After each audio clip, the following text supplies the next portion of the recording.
All right, Shabbat Shalom. We are live. I am going to be a teacher today.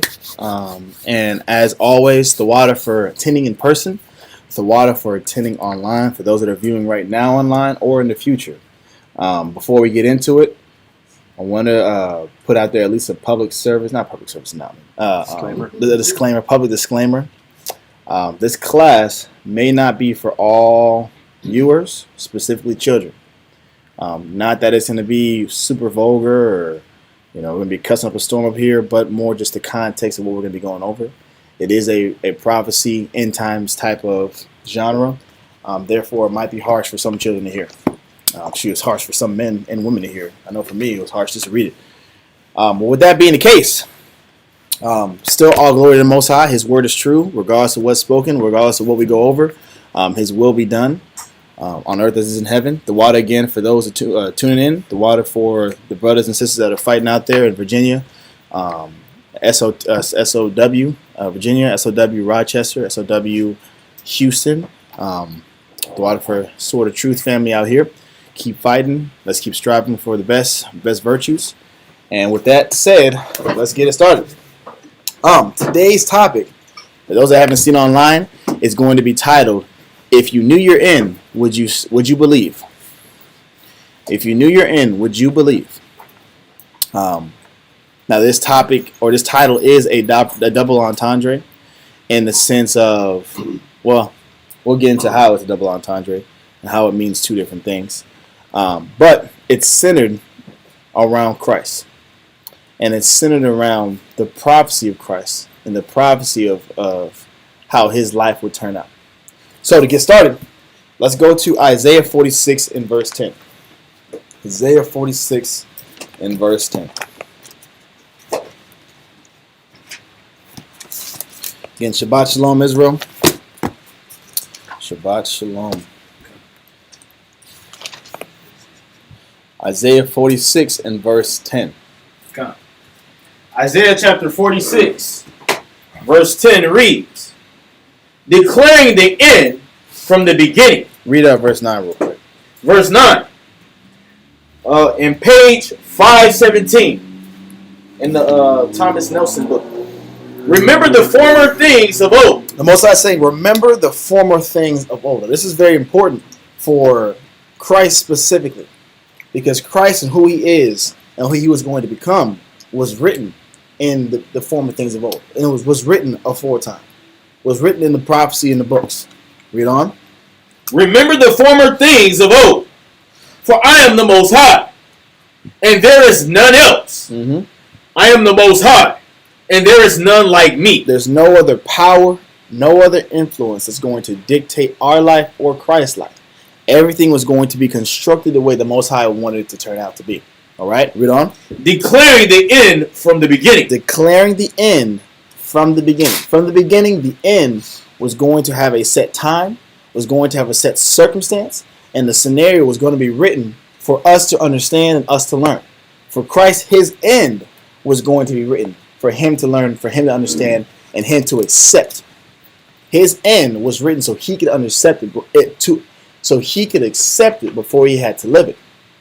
That's what this is meaning. Read on. And from ancient times the things that are not yet done, saying, my counsel shall stand. His counsel, his orders were going to stand. Read. And I will do all my pleasure. And whatever the Most High wanted to do with us as his servants, he was going to do according to his pleasure, not our pleasure. All right? This is important to understand and set the foundation, because this is what Christ and his understanding was going to be based off of. Let that go. Give me Isaiah 53 in verse 1. So it's not like how it is here, where we get a vote. Yeah. We have a say so, or we have a democracy. Yeah. You don't get to manifest your destiny. You don't get to dictate how your life plans out. And I don't want to go too deep into that concept specifically, because that's going to be touched on heavily on Monday by a war. But just to kind of bring the idea out there, Christ's life was already planned out for him. Before he was conceived, before his parents came together, his life, what he was going to go through, what he was going to experience, who he was going to experience it with, was already planned out for him. Yes, sir. I have a question. So are you saying his life was preordained? His life was predestined specifically. Predestined. Okay. Preordained, predestined, pre-thought out, pre-planned. All right? Isaiah 53 and verse 1. Isaiah chapter 53, verse 1. Page 521 in the Nelson book. Mm-hmm. Who hath believed our report? And to whom the arm of the Most High it revealed? Mm-hmm. Who's going to be the arm of the Most High? We're referring to Christ, the right arm of the Most High, his strength. All right? Read on. Verse 2. For he shall grow up before him as a tender plant, and as a root out of a dry ground. Mm-hmm. He hath no form nor comeliness. So, Christ was going to grow up as a tender plant, as a root out of dry ground. For anything to grow out of dry ground, this is a special plant off rip. For him to grow out of where the circumstance, the people he was surrounded by, the negative influence he was around, for him to grow up in dry ground, meaning lacking nutrients, and to be a spiritual force as he was already going to be a special circumstance. But keep reading. He says he has no form of comeliness. He was not going to be desirable.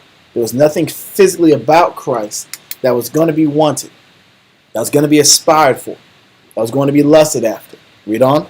Or, Slaki, it says, and when we shall see him, there is no beauty that we should desire him. So whether Christ wanted people to desire him or not was going to be an option anyway, because no one was going to want him regardless, based off of his physical appearance. Read on.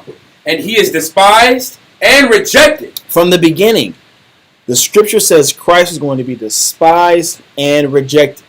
As a student, when you're reading and you find out, I'm going to grow up as a young man, hated and despised of all men, what type of mentality would that put you in?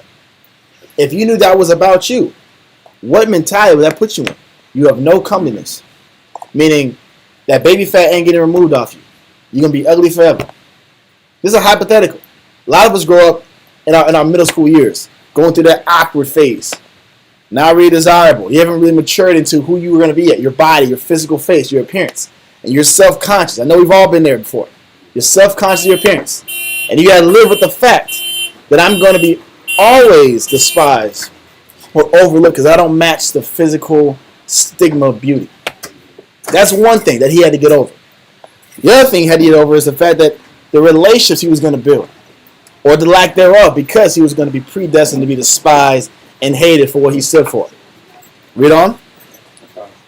It says, he is despised and rejected of men, a man of sorrows and acquainted with grief. Now, reading this again, you're reading that your life, Christ's life, is going to be a man of sorrows, acquainted with grief.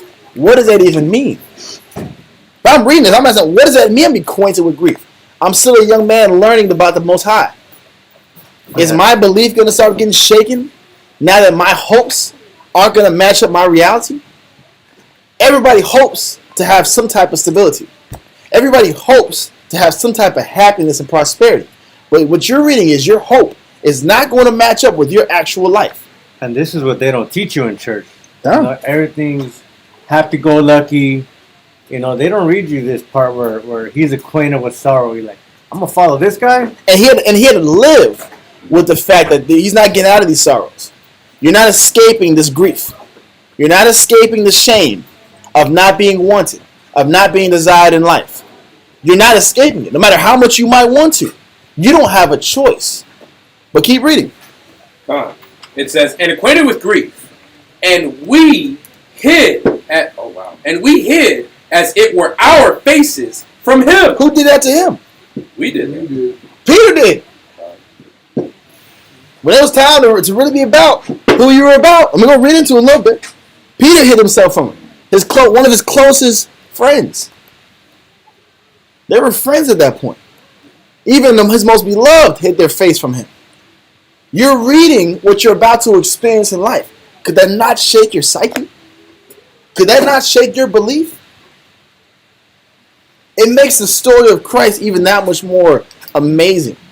Because not only did he have to read and study, you're going to go through all these things. He actually lived it and didn't run from that battle. and didn't run from that coming adversity. Yeah, this is what they didn't put in that Passion of the Christ. No, bro. That's missing. When he was reading the temple asking questions, he was trying to cope with what was being read in Isaiah. And this ain't even the end. But we can keep. I want to get through this because we want to get to the Psalms. Read that. Keep reading. It says, and we hid as it were our faces from him. He was despised, and we esteemed him not. Yep. Surely he hath borne our griefs and carried our sorrows. Yet we did esteem him stricken, smitten of the Most High. So you're saying, Most High, I have to be stricken. I have to suffer. I have to bear the griefs of the people, carry the sins of the people, suffer because my people, my lineage is so wicked, and the only thanks or the only recognition I'm gonna get from them is he must be hated by God. He must be a sinner. That's why the Most High is dealing with this way. You're going to equate my suffering for your sake as God don't love you. That's the only thing I'm going to get in return for my sacrifice. That's what you're telling me as I'm developing your name, Lord. You're telling me I'm going to do all this work for someone who's not going to appreciate what I'm doing for them. And I have to live with that. And I have to keep making relationships with that notion of you're not appreciating me. And you're never going to appreciate me. You're not going to appreciate me until I'm gone. You're not going to care about me until I'm not here anymore. You're not going to understand what I went through until I'm not physically in your face. Whether it be disciples or his close apostles. You won't get it until I'm not physically on this earth anymore. Until I've suffered all that I had to suffer. This is what he had to constantly deal with. As a man of the word. Because he was a man of the word. He was reading. You can see in the New Testament, he was quoting Psalms. He was quoting Isaiah. So you know he read this. You know you read that Psalms we're about to go into. You know we had to meditate on these thought processes because you know that was him. Keep reading. And it says, yet we esteem him stricken, smitten of the Most High, and afflicted. Verse 5? Yep, keep reading. Go to 12. Perfect, okay. But he was wounded for our transgressions. He was bruised for our iniquities. The chastisement of our peace was upon him. Uh-huh. And with his stripes, we are healed. With the stripes of Christ and what he's going to have to go through, we get healed in the spirit. We get redeemed. That's what he had to accept at a very young age. And I don't know what age he read this. I can't testify it. But sometime between when he was able to read and 33, he had to meditate on this thought process. You know, and when they say, you know, in the streets, like, oh, you know, you haven't earned your stripes, or, you know, you got your stripes. Like, they didn't read about Christ's stripes. Christ, that's a whole different stripe. Christ knew what stripes he didn't have to deal with, and had to live the stripes, and had to be content with the stripes, and had to not take the stripes personal. Had to not take the hate personal. Had to not take the failure personal. Had to not take the fact that he couldn't live a normal life personal. Because all this is saying is you're not going to live a normal life, Christ. You're not going to have normal relationships. You're not going to have normal friendships. You're not going to have a normal love life. You're not going to have a normal social life in any fashion of sort. You're going to be constantly on the run. This is all that he's saying. Read on. Verse 6. It says, all we like sheep have gone astray. We have turned everyone to his own way. Yep. And the Most High hath laid on him the iniquity of us all. Because we as a nation, as a people, decided we didn't want to serve the Most High.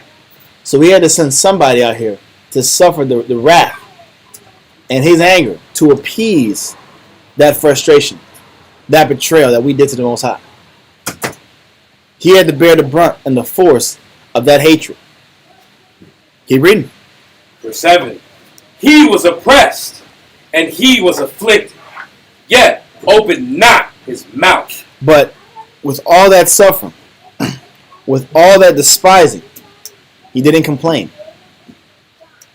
Do you think he wanted to complain? You think he wanted to sit here? He was a man made like us. He had like passions like us. You don't think every part of his body wanted to sit here and call out for help? In fact, he did call out for help. But he accepted that the help wasn't going to come. And if it didn't come, it's okay. I can still live, I can still function, and I can still operate under your will, Lord. That was the man, and that was the person that we followed. That was the spirit that we're going to have to take on in these end times. And those things, like, you know, we're having trouble at work with the boss, or not getting along with some coworkers, or we got 3 flights of stairs, and then we're going to another 3 flights of stairs, or it's hot outside, we're sweating, the mosquitoes are biting, Yep. and we think, you know, we're oppressed. Yeah. You You know, know, we think we're afflicted. we're going to go into an aspect of it, but we create false faith battles. Why do I say false faith battles? Because what's really testing your faith? Is it testing your faith, or is it testing your want for a lust? Is it testing your want for comfort? Is it testing your want for peace? Is it testing your want for security? Because we're going to go into what a real faith battle is going to look like. The real faith battle that's about to happen is nothing like we're going through right now. It's going to look eerie, similar to what these men had to go through that we're about to read. This level of suffering that we're about to read, that's the real faith battle. What we're going through is minor inconveniences that we've established as a great faith, as a great tribulation.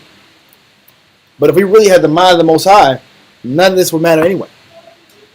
If we eliminated the cares of the world, how many of our quote-unquote faith battles would we really have? Not many. But keep reading. Isaiah 53:7. He was oppressed and he was afflicted, yet he opened not his mouth. He is brought as a lamb to the slaughter, and as a sheep before her shears is dumb, so openeth not his mouth. Yep. He was taken from prison and from judgment. Yep. And who shall declare his generation? For he was cut out of the land of the living. He was cut off. Salaki, for he was cut off out of the land of the living. For the transgression of my people, he's stricken. So Christ had to be killed. He had to be taken from the land of the living early at a young age for the people's sake. Now we understand this. Why are we reading this right now? We're reading this because he had to read this. He had to read this and then enact this. Think about it. If your destiny was written on parchment paper, if your destiny, your life was written on a roll, and it was bad news like this, would you still have faith and love the Most High and keep the same level of outlook towards Him? Would you still want to follow that course of action? Or when you hope, are you hoping with only the expectation of good? That's what a lot of us do. We hope with the expectation that everything is going to work out the way that I hope and I think is going to work out. If I just do X, Y, and Z. Well, Christ was perfect. And He still had to suffer this level of suffering. He still had to go through this level of affliction. If you were in that situation and you knew your end, would you still believe? And that's why we're going through this topic. Yes, sir. Even just knowing that they're your own death, they're way on the mind so much. Yeah. You won't be able to really operate Kind of. on a consistent basis with steadiness. Yeah. You'll be worried, fearful, worried. You know, it's all over the place. Not having a wrong with that. We all know those movies they create, or the ideas like, if you knew your day was tomorrow, what would you like to get done? And now, what would your bucket list be? Right. What would you like to accomplish in your life? What would you like to do? If you knew your end date, would you do X, Y, and Z? Would you take the chance you never took? Would you talk to the girl you never talked to? would you I don't know, skydive? Would you sit here and be Mr. Adventure Man? I don't know. There's a lot of different things you could do. You said what? Indulge in whatever lust and desire that you want to do in life. If you knew your end date. And most of those desires is not reading the Bible. Most people are not doing. I'm reading scripture before I go out. It's my last wish. And this isn't no school play. Like, it's not no Hamlet or Romeo and Juliet. No, bro. This really happened. This really happened. This was really written, and this really was lived. That's the scary part. He had to read this and then understand, digest it, and then do it. Read on. Isaiah chapter 53, verse 9. It says, and he made his grave with the wicked Mm-hmm. and with the rich in his death. He made his grave with the wicked, meaning he was killed and or one to be buried amongst the wicked as a wicked man. Society deemed him as a wicked man. Society deemed him as a sinner. Society looked at him as he was transgressing the Most High. Being completely innocent, he had to go out with a tarnished name as far as society was concerned. That was his life. To be righteous, to do what you were told, and still be hated before and after death. Still be despised. That was going to be your legacy, so to speak, that you had to live with. Read on. Because he had done no violence, neither was any deceit in his mouth. Yep. Yet it pleased the Most High to bruise. And then what? Yet it pleased the Most High to bruise. I have to read that my bruising pleases the will of the Father. I have to live with the idea that the more I suffer, the happier God is with me. The closer I am to living the will of the Father, to following after his path, to truly being locked in the Spirit. The correlation of my suffering and righteousness is hand in hand. Kingdom, suffering. Suffer, kingdom. That was what I get to look forward to. This is what Christ had to meditate on. Read on. It says, he hath put grief to him, put him to grief. When thou shalt make his soul an offering for sin, he shall see his seed. He shall prolong his days, and the pleasure of the Most High shall prosper in his hand. And I'm going to do all this so that my seed, that my children, that my fellow brethren can have prosperity in the future. Because right now, during the time that Christ was living, there was going to be no prosperity. There was going to be no happiness. Because what happened right after he died? Does anybody know? Not just that. What happened as a nation? I got to read that as a nation, my people are going to be put in captivity. Why do you think all the prophets, when they were giving prophecy of their people, they were all crying? They were in terror. They were in fear. They were saying, Lord, stop, please. I can't take it anymore. It's too much. It's too much grief and suffering I'm enduring right now. Just seeing the vision. It's like the worst movie ever in history.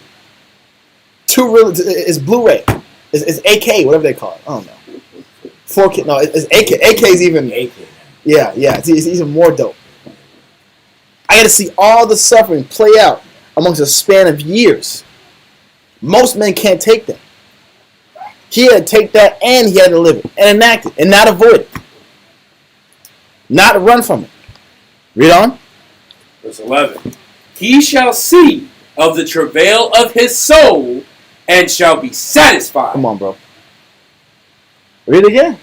He shall see of the travail of his soul. The Most High will see the travail of Christ's soul and be what? And shall be satisfied. The Most High will be satisfied of the travail of Christ. His rage will be satisfied when his son suffers on behalf of his people. That's the life that he had to live with. That's the circumstances he had to read and enact. Read on. By his knowledge shall my righteous servant justify many. He says, but by his knowledge, meaning how he enacted, how he navigated, how he lived himself, that's what made many people after him justified in the faith. What that also means is his mentality on suffering, his acceptance on what he was about to enact is the same level of acceptance that we will have to enact in the coming future. In the very short future, this level of acceptance, this level of contentment, and this level of courage, we will need to take on. We will need to believe in. We will need to follow. That's going to be the faith battle. Because everything in us is going to tell us not to live this life. Not to have this level of acceptance. When all else around you is terror and grief, sorrow, travail. What man or woman would want to live that lifestyle? live under that level of stress, that level of terror, fear. Most people wouldn't. But if you want to be justified, this is the mentality you have to have. Read on. It says, by his knowledge shall my righteous servant justify many, for he shall bear their iniquities.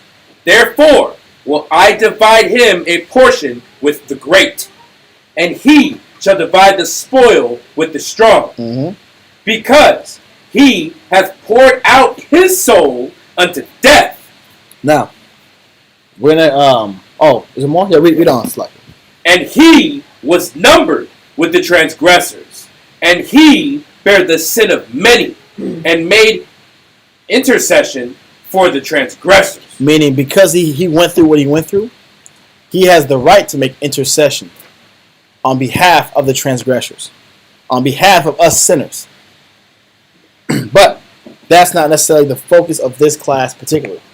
Let's go to Psalms 22 and verse 1. The focus of this class is having your life story written out in front of you. Having your expectations not be what's written in front of you. Not be what you can actually look forward to. How would woman react to these circumstances? How would we compartmentalize it? How would we choose to go about it? Would we choose to run with it? Would we accept it? Or would we in our grief deny the Most High? Deny him as being the true power. Deny him as being deny his will as being the right will. Because a lot of us say that. Why me? Why do I have to go through this circumstance? Why do I have to suffer? What did I do to have to end up with this outcome? I did what I was supposed to do. Most of us don't do what we're supposed to do, and we'll still have this mindset. Christ did what he was supposed to do, and this was his outcome. This was his path. Psalms 22 and verse 1. Psalms 22 and verse 1. My power, why hast thou forsaken me? Why art thou so far from helping me? Now, in times past, we've read that this chapter is about David. But we're going to find out this was not about David. Read them from the top again. Come. Psalms 22 verse 1. We're going to find this is a plea. This is Christ's future plea to get out of his circumstance. To get out of the coming hell he was about to partake in. Being his death day. Read. My power, why hast thou forsaken me? Why art thou so far from helping me, and from the words of my roar? O my power, I cry in the daytime, but thou hearest not. I'm crying. I'm meditating. I'm praying. I'm asking you to take this from me. Take this torture off of me. Because Christ, like Nagahase, knew his death day. Knew the circumstance. Knew how it was going to play out exactly. That's why he had the Last Supper. Was able to call out, I know he's going to betray me. I know when I'm about to go out. But this is his inner monologue. Have you forsaken me, Lord? Have you not heard my cry? Are you not there for me anymore? As great of a power, as great of a man he was, he had human thoughts. Who wouldn't think this thought when life is falling apart? When your expectation is not getting met? When your safety is on the line? Read on. And in the night season, and am not silent. He was continuously praying, hoping the Most High would hear his prayers, hoping he would take this affliction off of him. Read. But thou art holy, O thou that inhabitest the praises of Israel. But regardless, he was still keeping a positive mindset. Whether you hear me or not, I know you're holy, I know you're true. I know you're true. And regardless of my circumstance, that doesn't change that fact. Read. Our fathers trusted in thee. They trusted, and thou didst deliver them. They cried unto thee, and were delivered. Because in your affliction, this is the same speech that you're going to have to play in your head and in your prayer. I know you're real, Lord, because our fathers prayed in you, and they were brought through. They were delivered. They were protected. Regardless of how this shakes out, regardless of how my life shakes out, I know if I pray unto you, and I believe, and I solely believe you'll take me out of this, that nothing else matters. Because I know my fathers relied on you, and they weren't confounded. They weren't comfortless. Read on. They trusted in thee, and were not confounded. But I am a worm, and no man, a reproach of men, and despised of the people. Christ, the Son of the Most High, was called himself a worm, reproached of man, despised of the people.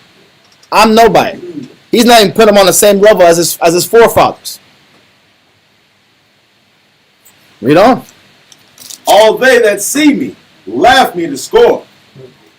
They shoot out the lip. They shake the head, saying, he trusted on the Lord that he would deliver him. He's just saying he trusts on the Lord. This guy who was so righteous, look at his situation now. Spitting, laughing, clowning. I thought you were the Son of God. I thought God had your right hand. I thought he was going to protect you. Where are them angels at? Where your protection at? If you're so righteous, why isn't he defending you? Christ had to sit here and live all these different scorns. Had to read this was going to happen to him. And had to accept, I'm going to go through with this. Regardless of my circumstance. Regardless of how I feel about it. Read on. Let him deliver him, seeing he delighted in him. He said, if God loves you so much, he'll take you out of circumstance. He'll take you off his post. He'll take the spikes out your hand. He'll take the nails out your hand. He'll take that spike crown off your hand or off your head. If he loves you that much, he'll get you out of the situation. Read on. But thou art he that took me out of the womb. Thou didst make me whole when I was upon my mother's breast. I was cast upon thee, I was cast upon thee from the womb. Thou art my power from my mother's belly. Be not far from me, for trouble is near, for there is none to help me. He said, in my day of trouble, I'm going to be in a circumstance where no one can help me. And only you can get me out of this, Lord. Don't remove yourself from me. You've been with me since the womb. Don't forsake me now. Read on. Many bulls have compassed me. Strong bulls of Bashan have beset me around. They gaped upon me with their mouths as a ravening and a roaring He lion. said, during his end, there's going to be beasts waiting to eat up his dead body. Gaping as a raving and roaring lion. This is the circumstance he's about to be put in. Read on. I am poured out like water, and all my bones are out of joint. He's going to have broken bones. And whatever circumstance that he's reading, he says, I'm going to be hated. I'm going to have no one to help me. I'm going to have beasts surrounding me, trying to eat my body up. I'm going to have broken bones, out of joint. Read. My heart is like wax. It is melted in the midst of my bowels. I'm going to have no strength, no courage. I'm going to be at my lowest point, spiritually, emotionally. Read. My strength is dried up like a potsherd, and my tongue cleaveth to my jaw. Dehydrated, scared, no strength, no support. Read. And thou hast brought me into the dust of death. Yep. For dogs have compassed me. The assembly of the wicked have enclosed me. I'm going to be surrounded by wicked individuals that are going to do what? They pierced my hands and my feet. They're going to pierce my hands and my feet, make me an example. Read on. I may tell all my bones. They look and stare upon me. When it says, I'll tell all my bones, it says, I can see my bones and I can count my bones. And whatever state Christ is going to be in, he'll be able to physically see his bones out of his body. This is the circumstance that the Son of God, the righteous man who did no wrong, was going to have to live. And he had to accept it. Read on. They part my garments among them and cast lots upon my vesture. And that's also prophecy. This is how we know this is Christ. They're going to sell my garment. I believe it was for what, 30 shekels? In Zechariah, I believe it was 30 shekels. That's all my garment's worth. Read on. But be not thou far from me, O Lord, O my strength. Haste thee to help me. Deliver my soul from the sword, my darling from the power of the dog. Yep. Save me from the lion's mouth, for thou hast heard me from the horns of the unicorns. I will declare thy name unto my brethren. In the midst of the congregation will I praise thee. Ye that fear the Lord, praise him. All ye the seed of Jacob, glorify him and fear him. It says, although I'm about to go through all this, I still am going to praise the Most High. I'm still going to magnify him as being the true power, as being the God of Israel, as being our only Savior. This is his mentality as he's going through all of his suffering. Read on. And fear him, all ye the seed of Israel. For he hath not despised nor abhorred the affliction of the afflicted. Who in their right mind can say this when they're literally in the midst of affliction? They're in the midst of destruction. And still can say he's not despising the afflicted. Read. Neither hath he hid his face from him. Although his prayer is not getting answered, to still say he has not hid his face from me. He has not forsaken me. He has not ignored me.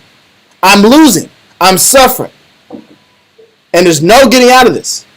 But I'm still saying the Most High is still with me. He's still my God. He's still my protection. Read on. Neither hath he hid his face from me. But when he cried unto him, he heard. Knowing he's hearing my prayer. But just because he hasn't done anything about my prayer doesn't mean or doesn't take away the fact that he's my God. He's my power. He's my safety net. He's my comfort. And I'm going to still serve him and believe in him regardless. This is what Christ had to read. This is what he had to use to prepare himself for the upcoming events. Now let's let that go. Luke 22 and verse 22. So that we can't say, and we can't chalk it up to the Most High is not with me, or he doesn't hear me, or he doesn't love me because I'm going through all these problems. It's one thing right after another. Okay. Well, a lot of us do that. And a lot of us equate failure, equate sorrow with the Most High not listening to me anymore. The Most High is not there for me anymore. Versus seeing that regardless of the sorrow, regardless of the suffering, he still cares about me. I'm just following his will. That whatever will he's got for me, that's what I'm going to follow. And I'm going to live it. Regardless of suffering, travail, loss, I'm going to live it. I'm going to be appreciative that I got a chance to do something for the Most High. This is the mindset that Christ took. Verse 22, give me that. In Luke. Luke chapter 22, verse 22. And truly the Son of Man goeth, as it was determined. The Son of Man, he did what? Goeth, as it was determined. Did he run? He says, the Son of Man goeth as it was predetermined. He lived as it was predetermined that he was going to live. He followed the exact course that Isaiah, Psalms, and many of the chapters said he was going to do. Because that was the Most High's will. Read on. But woe unto that man by whom he is betrayed. Knowing I'm going to be betrayed by one of my 12 closest people, I'm still going to follow the same outcome. I'm still going to take the same course of actions. I'm still going to recruit the same man who I knew day one was going to betray me. Day one was going to do me wrong. Day one was going to sell me out. But because it's predetermined, I'm going to enact it. I've read it, I studied it, I've accepted it, I'm going to do it. I'm not running from this. Jump to verse 31. Verse 31. And the Lord said, Simon, Simon, behold, Satan hath desired to have you. He says, and I'm trying to prep my other friends for their upcoming trial, their upcoming tests. Because Satan wants Simon too. And I know you're going to betray me too, Simon. That was predetermined. It was predetermined that Satan was going to have you for a little bit. But I hope for what? Read. That he may sift you as wheat. Yep, separate you. Separate you. He wants to separate you from the faith. That's what Satan wanted to do. I know that And you're going to fail for a little bit. But I hope it's not forever. Read. Verse 32. But I have prayed for thee, that thy faith fail not. And when thou art converted, strengthen thy brethren. Meaning he wasn't converted yet. Simon wasn't converted yet. Which is why his faith failed shortly afterwards. Which is why he failed the test. When Christ's life was on the line, he forsook him. Just like it was prophesied that he was going to be despised by all men. Not some men, all men. Even those close to him. He said, but I hope that your faith won't fail when you're converted. When you finally understand the magnitude of what you're doing and what you could be doing, don't fail. Stay with the faith. Don't run from what you got to live. Read on. Verse 33. And he said unto him, Lord, I am ready to go with thee, both into prison and to death. A lot of us are this zealous. A lot of us say, we'll go to death for Christ. We will sit here and run through fire for Christ. Run through nukes for Christ. We'll do all this fun jazz. Okay, that's not true. I'll die for this. Yeah, no, you won't. Simon did die for it. Most of us wouldn't die for it. We're going to read a lot of us going to fold in the end. And when he said sifted is not a kiddie ride, soft motion. You're being sifted. It's a violent shaking because you're trying to separate one thing from another rapidly. The sifting process is I'm going to take you away from, or I'm trying to separate you from the holy people, separate you from holy children.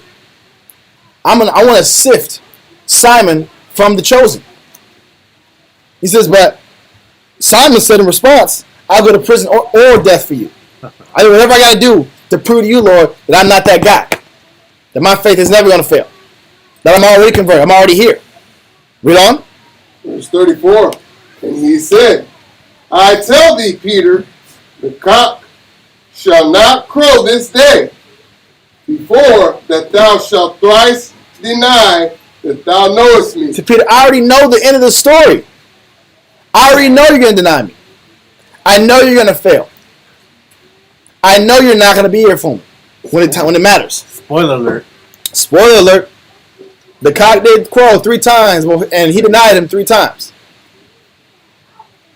But I already know this is going to happen. It was written aforetime. So it's got to happen this way. Jump to verse 37. Verse 37. For I say unto you, that this that is written must yet be accomplished in me. He said, because what's written needs to be accomplished in me. I'm going to make sure that everything that was written about me is going to come true. It's going to come to fruition. And I'm not running from this. Read. And he was reckoned among the transgressors. Because it's my job to be taken out. So I can sit here and recompense the transgressors. I have to be established as a transgressor. I have to be hated like a transgressor. So I can bring salvation to the true transgressors. Read. For the things concerning me have an end. The things concerning me have an end already. They're predetermined. I have to follow through with it. There's no running from this. I've accepted this. Does that make it any easier for him as a man to accept this path? No. And we're going to read it. Verse 40. Verse 40. And when he was at the place, he said unto them, Pray that ye enter not into temptation. He's telling his disciples, pray you don't enter into temptation. What will be the temptation? To run from the will of the Most High. To run from the predestined path he's going to take you on. The predestined life he's going to take you on. But he's also telling them to strengthen himself up. He's telling himself, don't run from the temptation. Don't run from this test. Read on. Verse 41. And he was withdrawn from them about a stone's cast, and kneeled down and prayed, saying, Father, if thou be willing, remove this cup from me. Because he's still a man. And the stress and the agony of knowing you're about to die in the most gruesome way possible. In the most disturbing way possible. In the most unhonorable way possible. He said, if it's in your will, can this cup pass from me? Read. Nevertheless, not my will, He said, however, regardless of what I want, read. but thine be done. Regardless of my will and what I want, and my own aspirations of self-preservation, I'm gonna do what you want me to do, regardless. If I gotta die, I gotta die. If I have to go out this way, I gotta go out this way. If I get to live, great. But that's not the priority. Read. Verse 43. There appeared an angel unto him from heaven, strengthening him. But the stress was so great, he needed an angel to strengthen his resolve, to strengthen his faith. Because just because he accepted it doesn't mean it was any easier. Read on. And being in an agony, he prayed more earnestly. He still had to keep praying. He had to pray through the adversity, pray through the agony, pray through the fear, pray through the doubt, to know this is the correct path that I'm walking, the correct course of life. Read. And his sweat was as it were great drops of blood. The stress had gotten so much that he's sweating blood now. He's sweating blood for how stressed because of the realization of what he's about to go through, which anybody in this circumstance would also do. This is when hemorrhoids come into play. Stress alone causes you hemorrhoids. Ulcers, stomach ulcers. Stress will do a lot to you. His level of intense stress caused him to sweat blood. Read. And his sweat was as it were great drops of blood falling down to the ground. And when he rose up from prayer and was come to his disciples. That's it. All I want to show is, regardless of how stressful this course that the Most High is about to take him in, regardless of how stressful the course and what he read in this book was going to take him through, it was not going to pull him away from following the path the Most High had him on. Because he understood what he was doing was for a greater purpose, and it was beyond him. It was beyond his feelings, beyond his will. There they go. Give me Judith 8 and verse 24. So would we encounter these dangers and difficulties with firmness? Without fear of depression? Well, look, I'm not gonna say Christ wasn't depressed. Right. No, and clearly he was in distress. Yeah, he was definitely sweating blood, praying, brother. asking if this stuff should pass from me. Yeah. Is it wrong to pray that danger does not hit you? Imminent No. danger. Yeah, imminent danger does not hit you? No, it's not wrong to pray for that. But regardless of the circumstance you get to enact, are you going to run from the outcome if you knew your outcome? If you knew that your expectation was not going to get met in this life, would you run from it? If you knew 10 years ago, 5 years ago, whenever you came to the truth, what your outcome would be right now, would you have made a different decision? And called it wisdom. It's not wisdom to do that, because I'm not going to be where I want to be. I'm not going to have the stability that I want to have. I'm not going to have the rib that I want to have.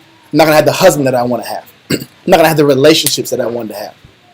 Say, he that climbeth another way, the same as a thief and a robber. I mean, there ain't no other way. No other way. There's no other way, there's no other course, and there's no other outcome. Except for that's already been predestined. Man, I'm trying not to get this topic too much, because we're about to go into that heavily on Monday. But I know War's mad. I'm not trying to say. War gonna be mad. I already know. Salaki, I know he's watching. Judith 8 and 24. Judith chapter 8, verse 24, page 49. But that's his fault. I already had the topic, so. I'll take that one. I just found out today, so it's not. I didn't steal anything from him. It's gonna be a different topic, but we're kind of in the same. We're talking about the same thing right now, so it's gonna come out regardless. Give me that in verse 24. Judith chapter 8, verse 24. Now therefore, O brethren, let us show an example to our brethren. How does he strengthen his resolve? Christ understood I have to show an example to all those that come after me. Remember, his example was what was going to justify the rest of the people after him. his firmness, his resolve through all the tribulation was going to strengthen the resolve of all of us that came after him. So he understood he had to do what? Now therefore, O brethren, let us show an example to our brethren. because their hearts depend on us. Our hearts were going to depend on Christ's heart. Our faith was going to depend on how Christ navigated through his distress. Our faith was going to depend on how the other apostles who learned from Christ and how they navigated through their stress and their loss. How the martyrs navigated through their stress and their loss. Why are we going through this? Because a lot of times we teach the kingdom. Well, some of us ain't making the kingdom. Not initially.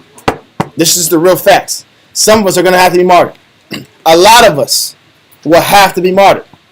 A lot of us are going to lose a lot in the flesh. More than we may talk about in this classroom. We're not all going to see Christ in the wilderness initially. You might you'll get reborn.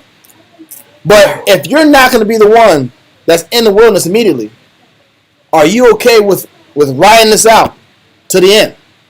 This is when you read the Ecclesiastes 4, strive for the truth unto death. Why do you think that's in the Bible? Is this for fun? We don't do this for play. Are we going through events that's putting us in death situations? Are we dying daily right now? That's a real ride or die right No, bro. Look. All this stuff got taken from the Bible. Double entendres, Kinda. two-edged sword, double fold meaning. Brother, look. When the nation is kicking out your door, pulling you out the house, and bad things is happening to you and your family, are you going to be about riding and dying for this Christ thing?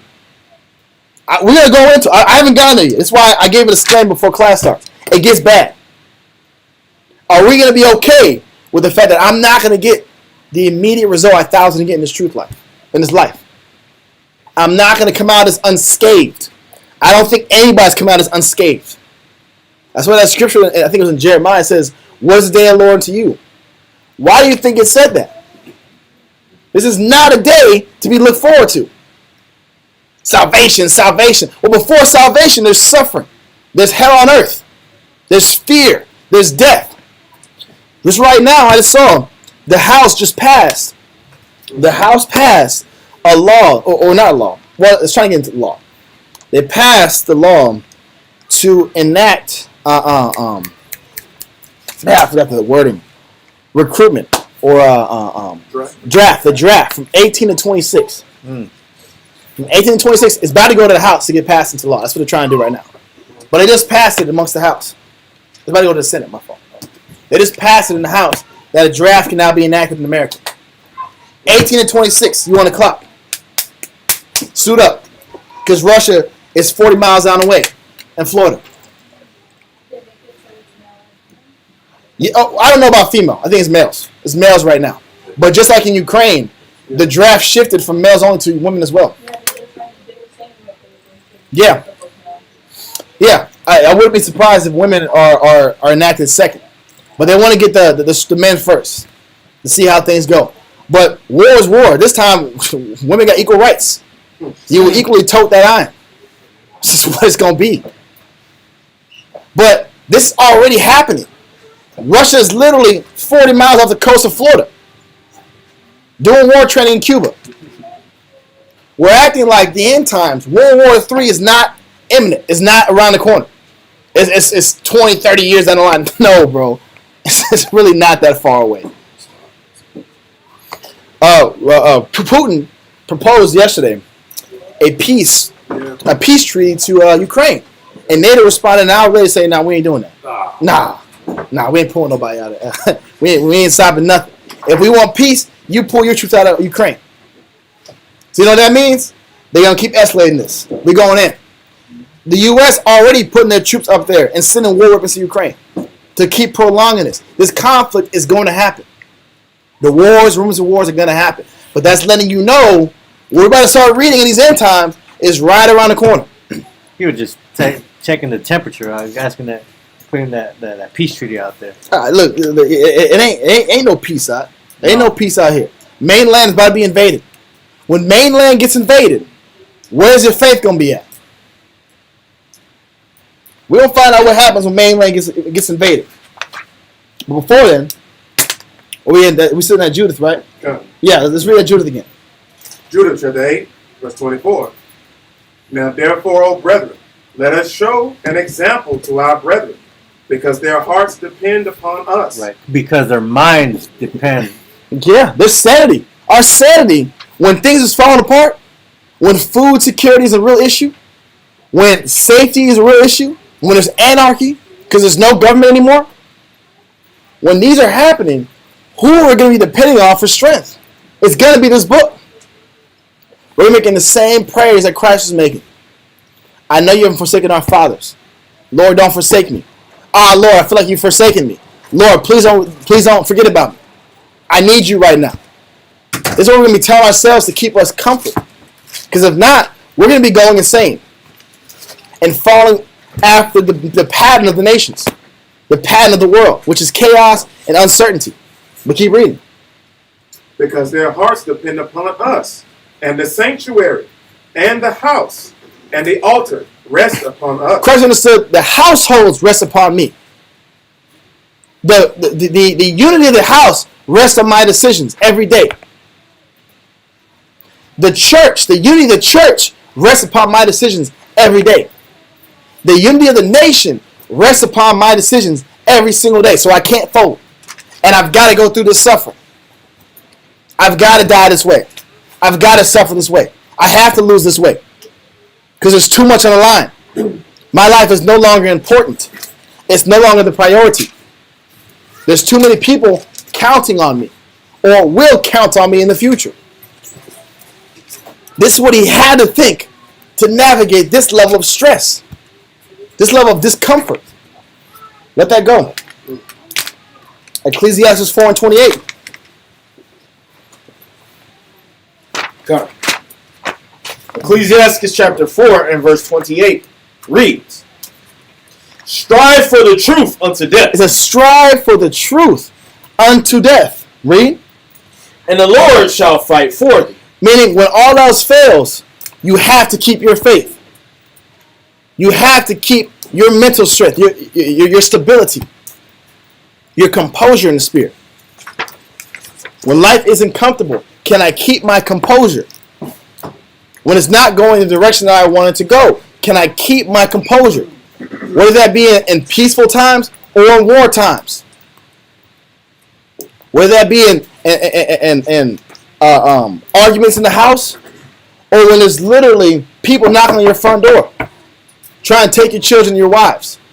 Can I stay faithful in all these different circumstances and stop blowing up the small issues? If you're practicing blowing up small issues and making small issues lifelong faith battles, then what are you going to do when it's really a faith battle? What are you going to do when there's real loss in front of you? When there's real suffering in front of you? When there's real fear in front of you? If I can't practice the righteous acts and looking at my day-to-day life as minuscule issues, then when real things happen, it's over for me. Or if you're not spiritual and you're one of those hard case guys, you have a sticker on your truck, come and take it. Are you going to have that testicular fortitude to stand up? You're one man protecting your family. You may have an arsenal, but you don't have what they have, not as many men. Look, all that ain't going to mean nothing when you have armies stationed in your city. All that's going to mean nothing when half of the city's going to be bombed to you know what? Smithereens, dog. Smithereens. That's a great way. It's PG. I love it.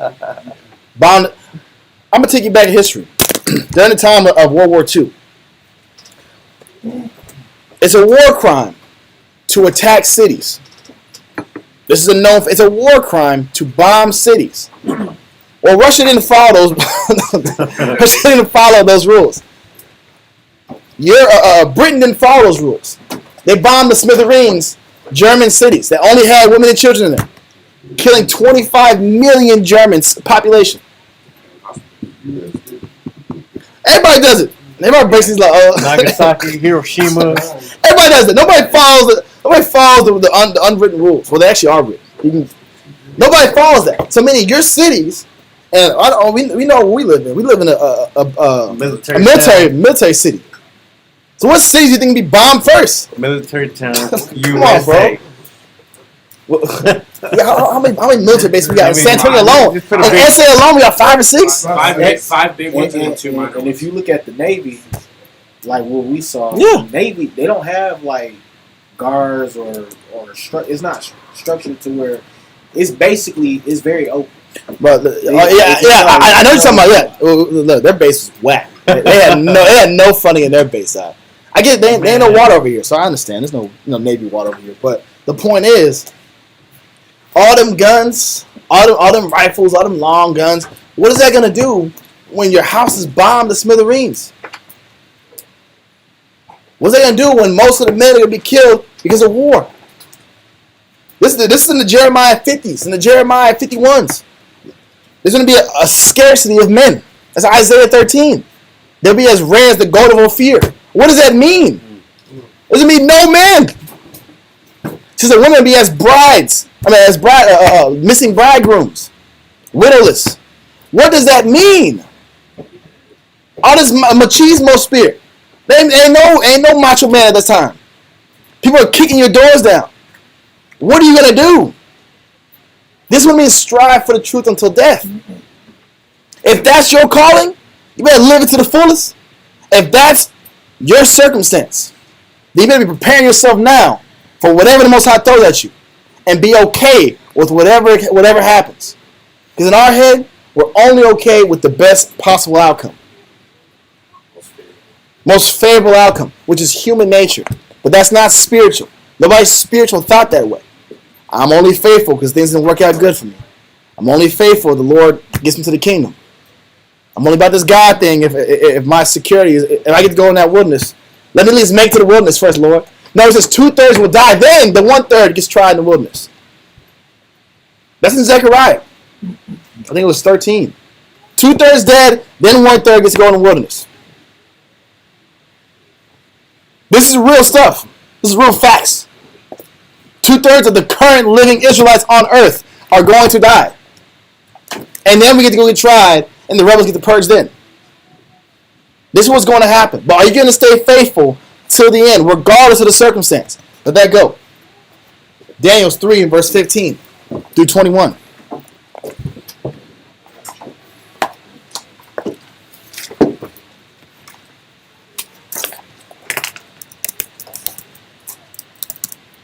Daniel 3 and 15 through 21. Gotcha. Daniel, chapter 3, verse 15. Yep. It says, "Now, if ye be ready, that at what time ye hear the sound of the cornet, flute, harp, sackbut, psaltery, and dulcimer, Yep, keep reading. and all kinds of music, ye fall down and worship the image which I have made." So, Daniel's friends, the three holy children, Shadrach, Meshach, and Abednego, were rounded up by the king of Babylon. And were said, based off of the music, the harps, the horns, when you hear this, you have to bow down and serve these idols. You have to make this adjustment, make this conformity. I know it's against your laws, don't matter. I'm the king, I'm the law. That's what that's what he's saying right now. Read on. He said, "Ye fall down and worship the image which I have made well. But if ye worship not, ye shall be cast. If you don't do it, you'll be cast what? Ye shall be cast the same hour into the midst of a burning fiery furnace." Now, you're about to have a quick death. You don't have much time to make a decision. You have about an hour between your answer and your death is about an hour span of time. Make a choice. Are you going to serve me or are you going to serve my idols? They're facing life and death right now. What do they say in response? Read.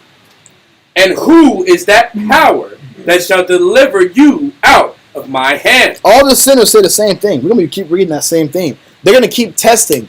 They will test your faith in the end. Because they get off to the idea that your power is not going to save you. When you're crying and bewailing, "God, Lord, save me." That does something to them. They feel invincible. They feel like the power. That's the blasphemy of man. So when you're faced with a person that has no love, no consideration of the Most High, and they want to test your faith with torture, are you going to buckle and fold? What did Shadrach, Meshach, and Abednego do? Read on. Verse 16. "Shadrach, Meshach, and Abednego answered and said to the king, O Nebuchadnezzar, we are not careful to answer thee in this matter. Just meaning, I already know my answer. I don't need time. I don't need time to think about this. There's no meditation. Read. Verse 17. It says, if it so be, our power, whom we serve, is able to deliver us. It's the confidence that we have is my power has enough authority to get me out of this circumstance, regardless of where I'm at. But, read. He said, is able to deliver us from the burning fiery furnace, and he will deliver us out of thine hand. He can take me out whatever circumstance I'm in. I know that in my heart of hearts, because he's done it for my fathers. But what? O king, but if not, am I going to run? Am I going to change religions? Am I going to sit here and try to come up with my own scheme to get out of the circumstance? No, it says, if he does not, read. But if not, be it known unto thee. I want you to understand, my answer is not going to change. My faith is not going to waver. Read. O king, that we will not serve thy gods, nor worship the golden image which thou hast set up. We're running out of time, so I don't want to get to the rest of the story. But the answer of Nebuchadnezzar was, I can speak it. no, we got a lot more reading. Okay. Now we're at 9 o'clock, so I want to... Fine, we'll just read. Okay. It says, but if not, be it known unto thee, O king, that we will not serve thy gods, nor worship the golden image which thou hast set up. It says, we're not going to serve the gods, nor your golden image. Read on. Then was Nebuchadnezzar full of furies, and the form of his visage was changed against Shadrach, Meshach, and Abednego. Therefore he spake and commanded that they should heat the furnace 17 times more than it was wont to be heated. When the nations want us to serve their idols, want us to eat their foods for sport, us knowing that if I decline this notion, I'm going to be put to death. Can I accept that? We've heard that circumstance before in the Maccabees, and if we get time, we'll read it. But that wasn't a story just to let us know for that one time. That's also going to happen in the end. I had the verse to prove that. So if that is what's going to happen, just like in the time of Daniel, just like in the time of the Maccabees, or the nations will choose our weakness of self-preservation for their entertainment, what choice are we going to make? The Bible says most people are going to die from you. You're going to be thrown in the fire. That's the physical representation. You're going to be thrown in this fire if you choose to stay faithful. If that's your end, can I accept it? Am I resolved to look these nations in the face and be a martyr? Look these nations in the face and allow my kids to be martyred. Allow my wives to be martyred. This is a real reality. You know? He commanded the most mighty men that were in his army to bind Shadrach, Meshach, and Abednego, and to cast them into the burning fiery furnace. Let that go. Give me Philippians 1 and 20. They were thrown in the fire, but the Most High saved them. The only thing I noticed, there was one speaker and he said, we will not serve thy gods. Are you going to be in the same mindset of your fellow brethren? Yeah. Sisters? Shoot, I'll tell you what, it's going to be hard. Look, Satan knows man very well. Because it's skin for skin what? Man. Skin for skin. Get that real quick. Well, I have that next, actually. Yeah, say that. I want to say that. Someone get it, because it's going to be next. But give me Philippians 1 and 20 real quick. Oh, yes, sir. I was going to say, based on what I'm out there saying, you know, the saying, like, on the movies, like, the customer's angry, they'll look at, like, the man that they're working with to see that kind of angle. He still do it. Yeah. Oh, yeah. They'll go to the co-worker. No, they'll go to the person that looks easily persuadable. And that's why, you know, the goal is to get the strong guy to fold. Most times the strong guy ain't going to fold. Well, hopefully the strong guy, the strongest among you doesn't fold. Because if he folds, that causes a whole lot of destruction. That's why for leaders, you can't be the person that sets a bad example. That's why Christ couldn't afford himself to set the bad example. But a lot of times, to persuade the masses, you corral the weakest of the masses. To persuade any movement, you corral and you persuade and target the people that are easily manipulated, the uneducated of the world. Society are basically between 18 and 25, uneducated. They don't know anything about anything. That's why they're always targeting the young people's vote.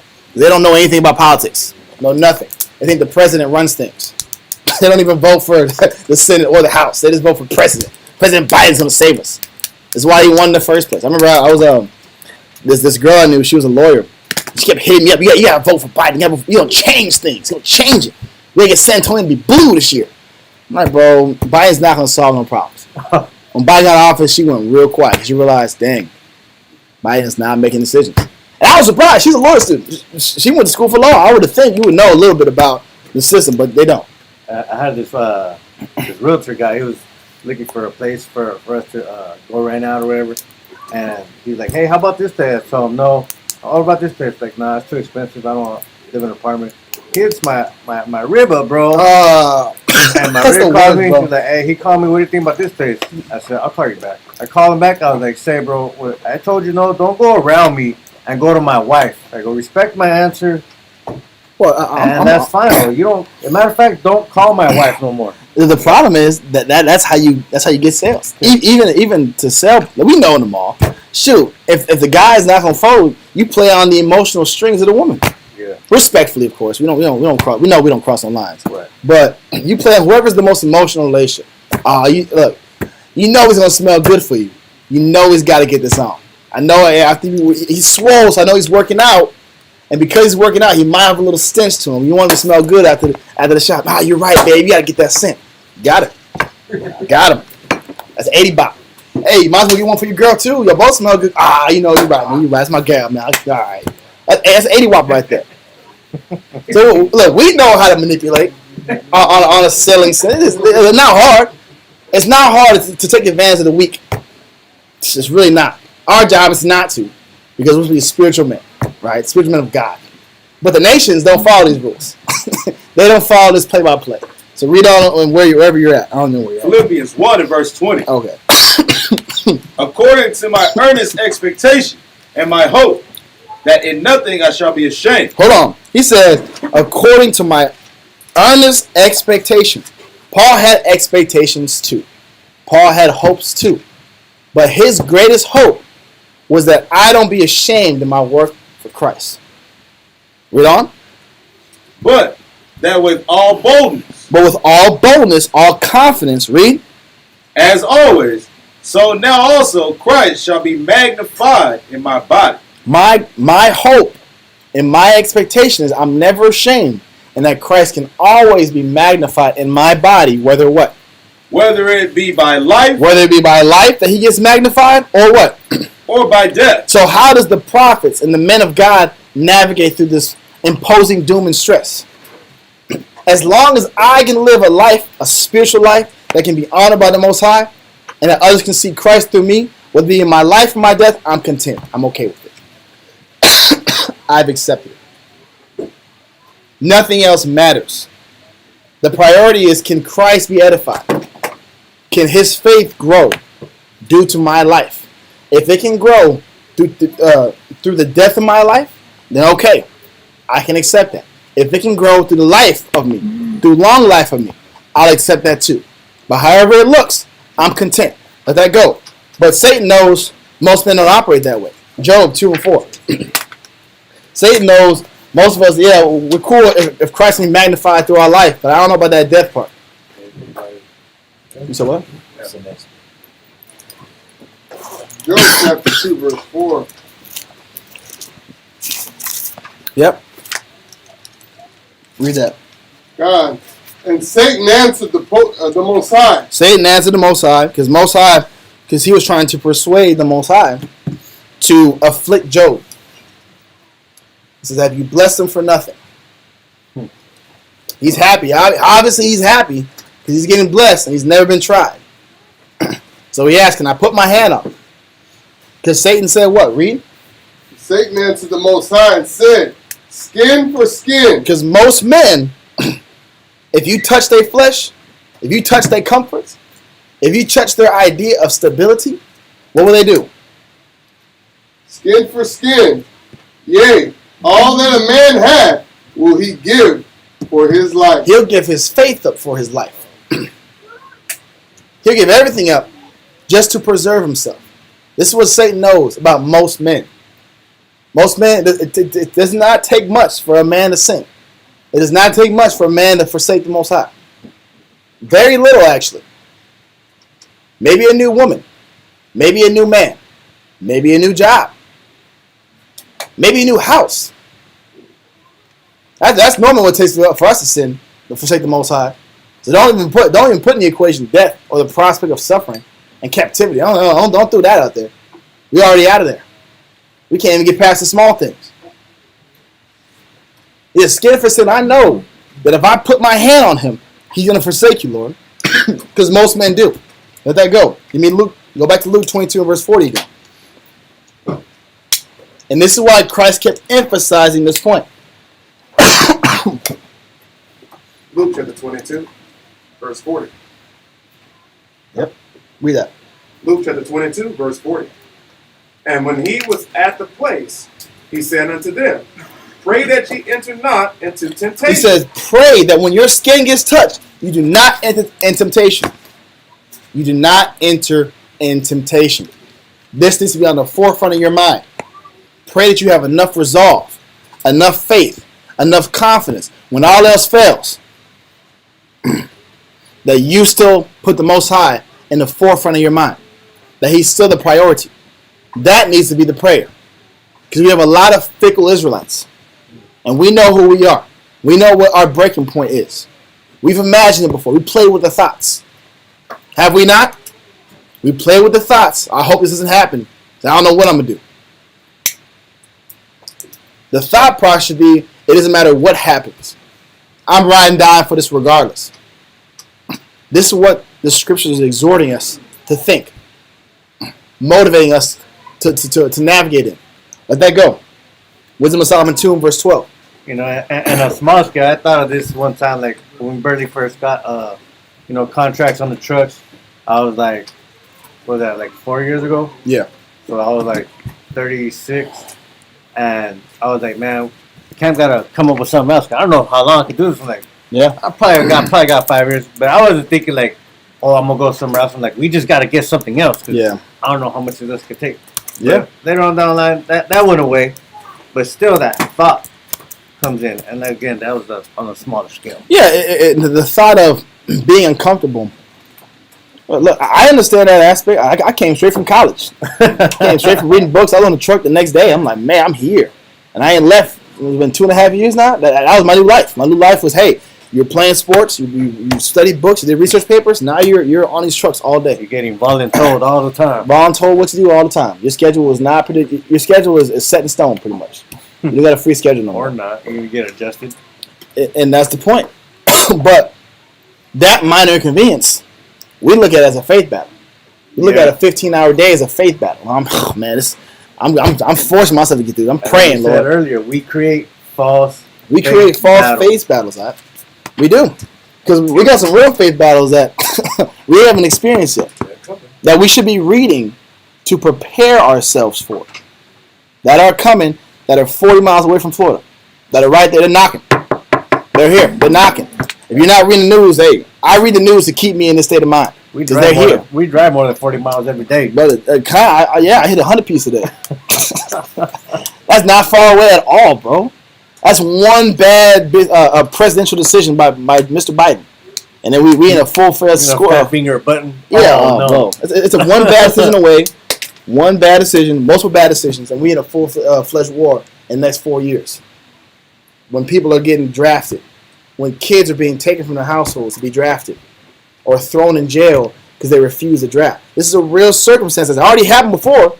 In our history, it's already happened before. You refuse to draft, you're going in the pinta. Yeah. You're on the slammer. But we as servants have to be okay with whatever circumstance we're in and accept it's the course of life that the Most High has for me regardless. Everything else is irrelevant in the grand scheme of things. Read that in where we at? In Wisdom of Solomon. Yeah, Wisdom of Solomon 2. Wisdom of Solomon, chapter 2, verse 12. Yep.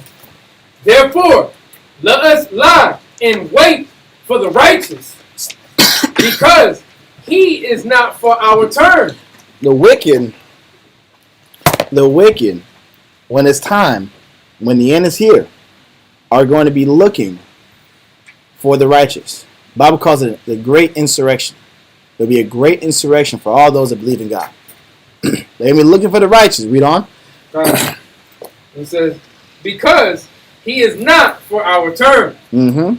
and he is clean, contrary to our doing. Because everything that they do is contrary to what we do. And we don't like that. Read on. He upbraideth us with our offending the law. He's checking us because how we live is contrary. How we live is quote unquote wicked. It's quote unquote negative. It's quote unquote an abomination.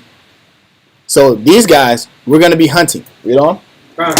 It says, he upbraideth us with our offending the law, and objective to our infamy, the transgressings of our education. Now, what we're going to read is, this is also how the wicked, the Pharisees, were looking at Christ. We're going to read how they were treating Christ is how they're going to be treating us. Just keep that in mind. This sounds and will sound very familiar to how Christ was treated. But keep reading. Verse 13. He professes to have the knowledge of the Most High, Yep. and he calleth himself the child of the Lord. He Sounds was like made Christ. to reprove our thoughts. The righteous were made to reprove our thoughts. Christ was made to reprove the wicked people's thoughts, whether it be our people or the nations. Our job is to follow after Christ's footsteps through and through, which means the suffering and the tribulation that he had to face with the people is going to be very similar. Read on. Verse 15. He is grievous unto us, even to behold. They can't even stand looking at us. They won't be able to stand looking at it. They couldn't stand looking at Christ. Read. For his life is not like other men. Because the object, or we're going to be easily spotted because we're not going to be doing the same things the nation's doing. How do you think that they'll be able to spot us out of the crowd so easily with all the millions of people in the world? There's going to be telltale signs of difference amongst us and the rest of the world. Those contrary signs will let people know you're a child of God. And at this time, the Most High is going to put a spirit in man to target us. We don't. For his life is not like other men's. His ways are of another fashion. Yep. We are esteemed of him as counterfeits. You're fakes. According to the rest of the world, you're fakes, and you're not worthy. This is what Christ was making the world feel. This is what we are going to make the world feel.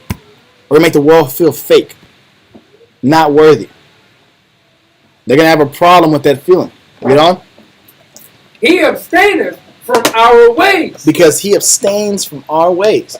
We even see it in school. The nerdy kid that gets in no wrong. What happens to that kid? He gets clowned. He's picked on. Oh, you're goody two-shoes. You think you're better than us. You're a spiff. I don't know where that came from. I think I was watching a movie the other day. The point is. Or that from Divergent? That's from Divergent, bro. I was watching. It doesn't matter. The point is, the nerd, the person that doesn't break laws, that's not doing the oddball stuff. At this time, there's gonna be a lot of oddball stuff going on. A lot of sacrifice idols going on. There's gonna be a lot of anarchy going on. Why is there one set of people that has some type of control of themselves, that are controlling their impulses? Why is there people that doesn't seem like the rest? They're not gonna like that. Read on. It says, we are esteemed of him as counterfeits. He abstaineth from our ways. Yep. As from filthiness. Yep. He pronounceth the end of the just to be blessed. Because the end of the just is gonna be blessed. Read on. So this is what we're going to be holding ourselves accountable to. And we're going to believe wholeheartedly. We're going to believe at the end of the just is going to be blessed. So what are they going to do in response? Read on. And maketh his boast that the Most High is his Father. Let us see if his words be true. What are they saying? Let us see if his words be true. If you think that the end of the just is going to be blessed, let's test it. How do you think they're going to test that? They're going to make your end not seem blessed, seem cursed. Did they make Christ's end blessed? No. How he was hung was a cursing. That was in Galatians 3. How are they going to deal with us would seem as a curse.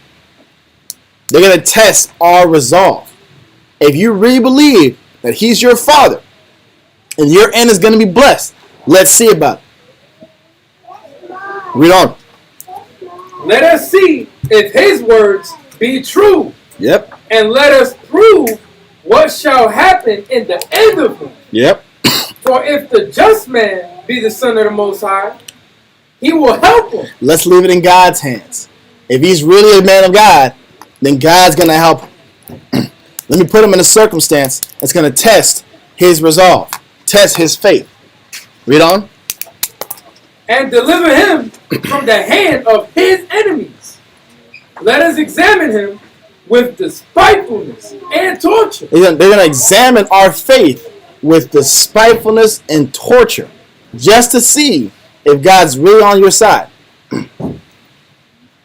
Just to see if the Most High is really your father, if you're really God's chosen. Read on.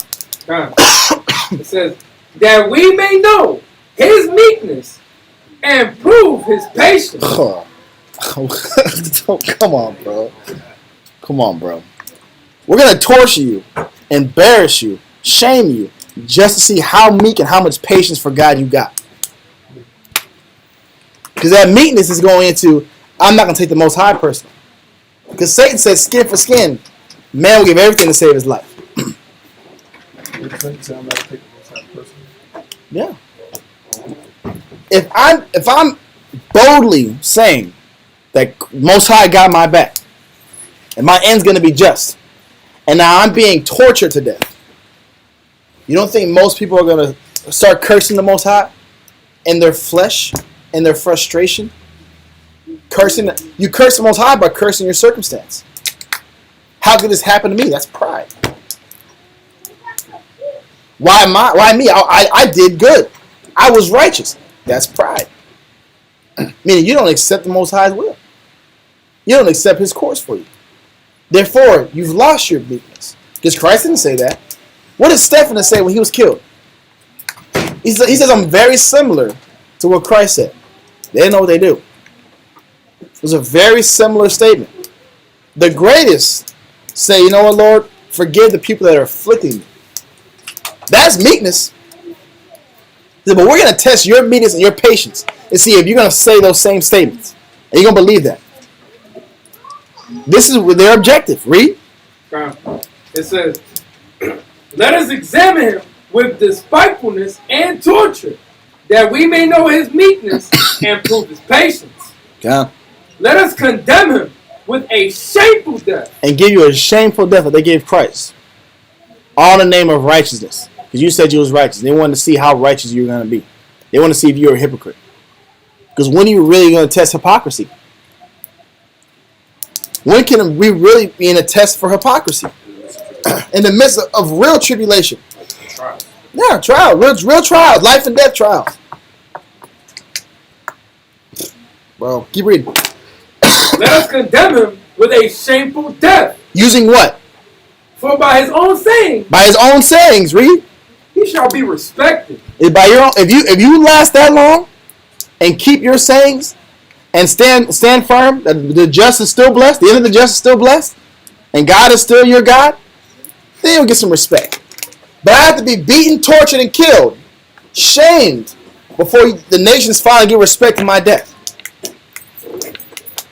Before the nations finally gave respect for Christ's death.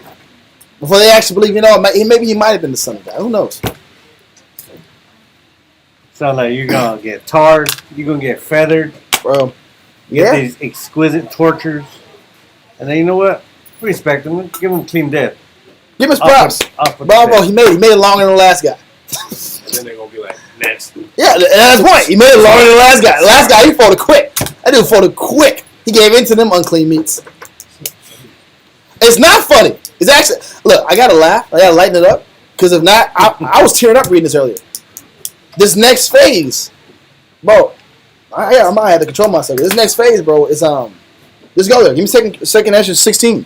Because we're keeping it light, so it's not too melancholy in here. It's not too doom and gloom. But this is a serious topic. When you're being shamed, tortured, and beaten, just to see if you believe in those statements you made.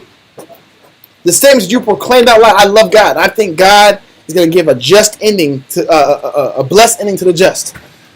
I think salvation to come to the just. Well, I want you to live by those statements. Live by it. Prove it. Show me. Show me that a man in the face of death that's not Christ. You know they're going to be parents to Christ. Oh, you think you're Christ now? Or you think you're God, huh? You think you're the Son of God? Let's see. Let's see if modern man can have that same level of dedication and fortitude. Or was it just fairy tale? We're going to be put on display to test if that level of fortitude is real or it's a story or an allegory. That's what a lot of non-believers say. The Bible's an allegory. It's a story. It's a good story to build morals. No, are you going to be living this story and make it a reality in modern day times? Or are you going to fold like 2/3 of us will fold? This is what we should be preparing our mind for. Let me get that in 2 Ezra 16 and verse 35. We're going to go to 32 and then we'll bounce from there. 2 Ezra chapter 16, verse 35. Okay, yeah, let's read this. 2 Ezra chapter 16, verse 35. Hear now these things. Hear now these things. What is going to happen in the end? Read. And understand them, ye servants of the Most High. This is for the servants of God. This is not for the wicked. This is not for the wicked. It's for the servants of God. This message is for you. All those that come to class, that read the Bible, that sacrifice, that sweat every day, that give their life over to serve God. This is for you. Read on. Verse 32. 35. 36. Yeah. 36. Behold, the word of the Most High. Receive it. Believe not the gods of whom the Most High spake. Believe not the gods of the nations. Okay, we understand that. Read. Behold, the plagues draw nigh and are not slack. The plagues, the destruction, the bombs, the nukes, the wasted cities. The Bible calls it the Babylon will be as a void. It'll be as a void and be fruitless. Meaning it'll be an empty space because of the level of destruction. Believe these plagues are not slack. They're not wasting any time. Read on. It says, as when a woman with child in the 9th month bringeth forth her son, within 2 or 3 hours of her birth, great pains compass her womb, which pains, when the child cometh forth, they slack not a moment. Just like when a woman's water breaks, which is the indicator that she's about to give birth, and it doesn't take very long for that child to be born. It is the same circumstance or simile to how fast Christ is going to come down when these prophecies and these plagues come through. It's shortly afterwards, according to Christ. It's not going to be short to us. Let that know right now. Look. It's not going to be short for us. The day of the Lord might be an hour, but what leads up to the day of the Lord, it's not going to be a short 2 day process. I promise you that. But keep reading. Verse 39.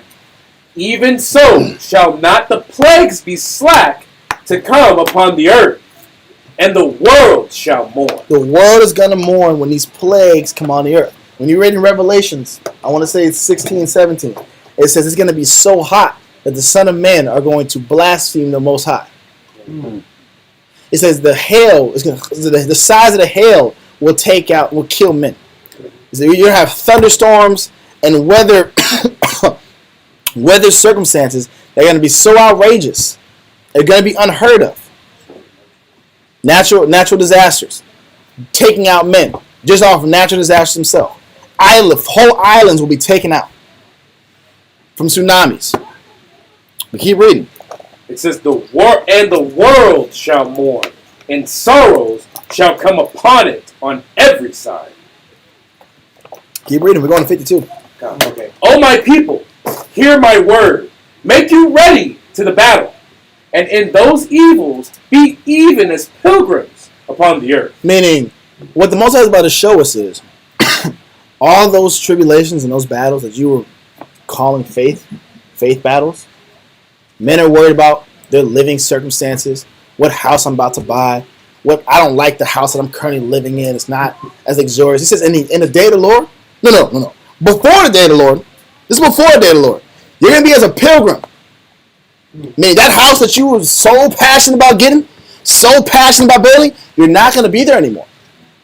You're not going to have time to sit and enjoy that house. It says Pilgrim, 1828. A wanderer, a traveler, particularly one that travels to a distance from his own country to visit a holy place. When you read in Psalms 107, it says, my people will be walking in the wilderness in solidarity. Solidarity means away from civilization. Isolated from civilization. Why would they be isolated? Because there's not going to be a civilization. Because civilization, as we know, will be bombed to smithereens. Men, as we know, will be scarce. Families will be scarce. People itself will be scarce. This is not going to be a time to be sitting up decking your houses out. You're going to be a pilgrim. That's the first thing. All right? That's first. That's a lot of people's faith battle.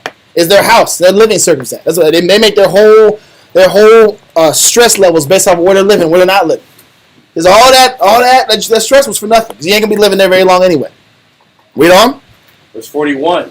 He that selleth, let him be as he that fleeth away. It says, if your life is about selling and coming up, that ain't gonna matter no more. You're gonna be running away. All your merchandise ain't gonna have no value. Stop stressing over it. Read on. And he that buyeth as one that will lose. Brothers be losing their mind on what they can and cannot buy. I want to get this fancy car, this fancy house, these fancy clothes. Well, it ain't going to mean nothing anyway. Ain't going to be no gas to drive anyway. It's going to be too much rubber on the road anyway.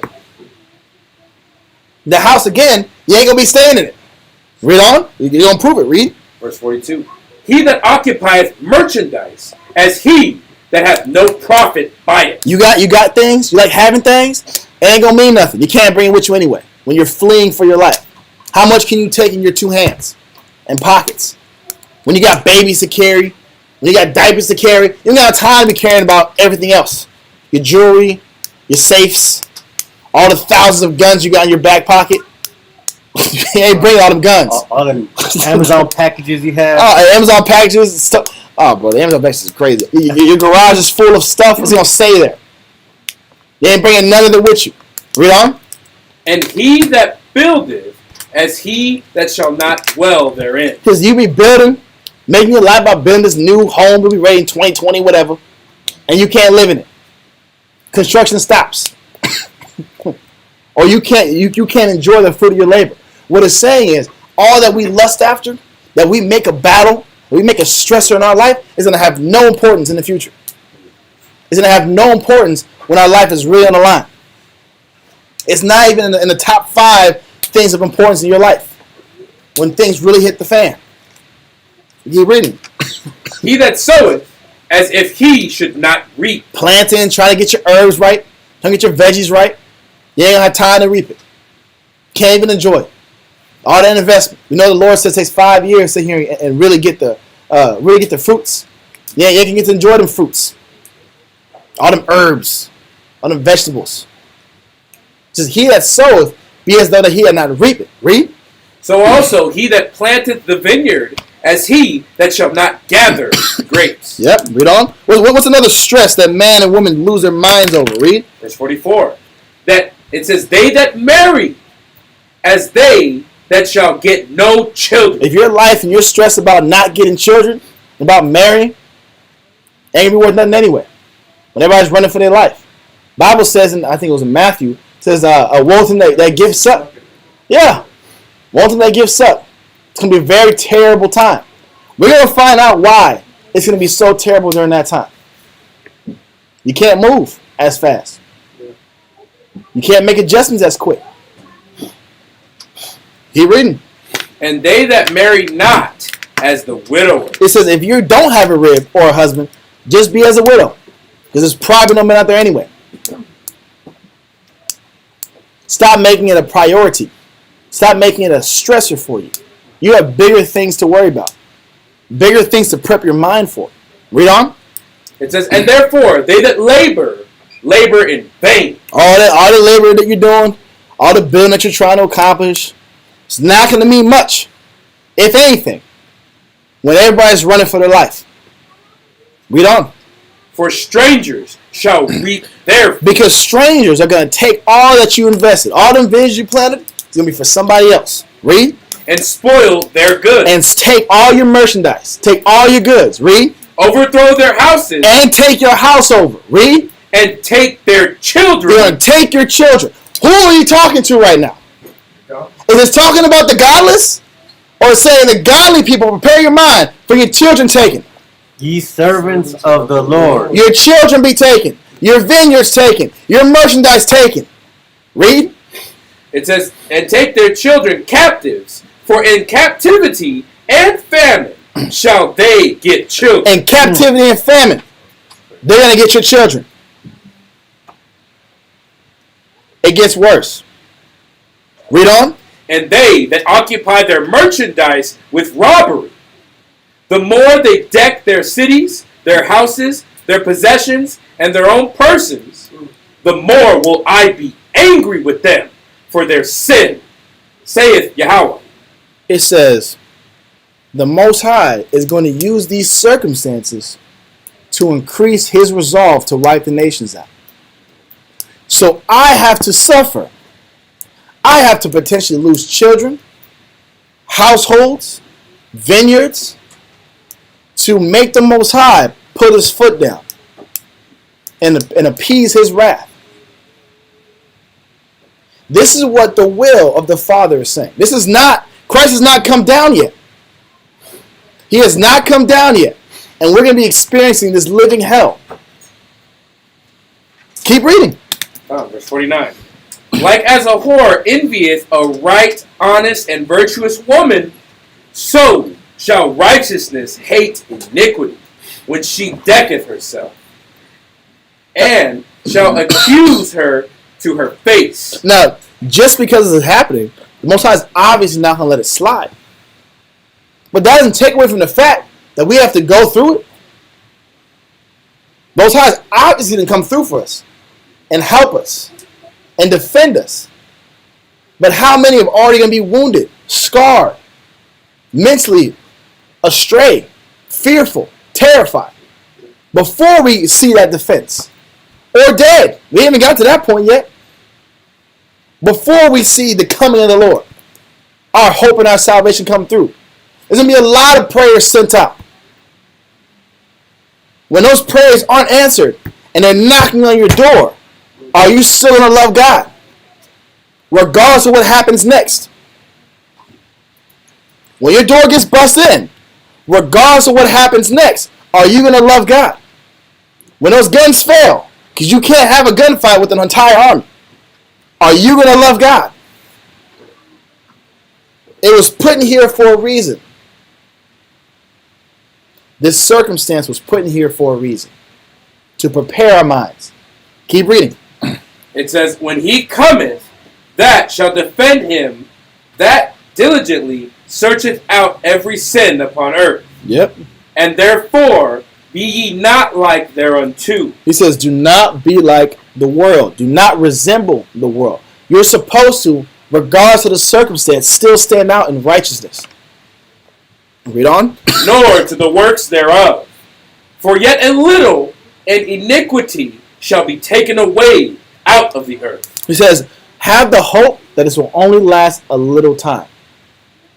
And we have to believe in our heart of hearts, however long that time is, or whatever the Most High can quantify as little, we have to know salvation is coming soon. Salvation is coming soon. He's going to get us through this. Just endure a little longer. Endure a little longer.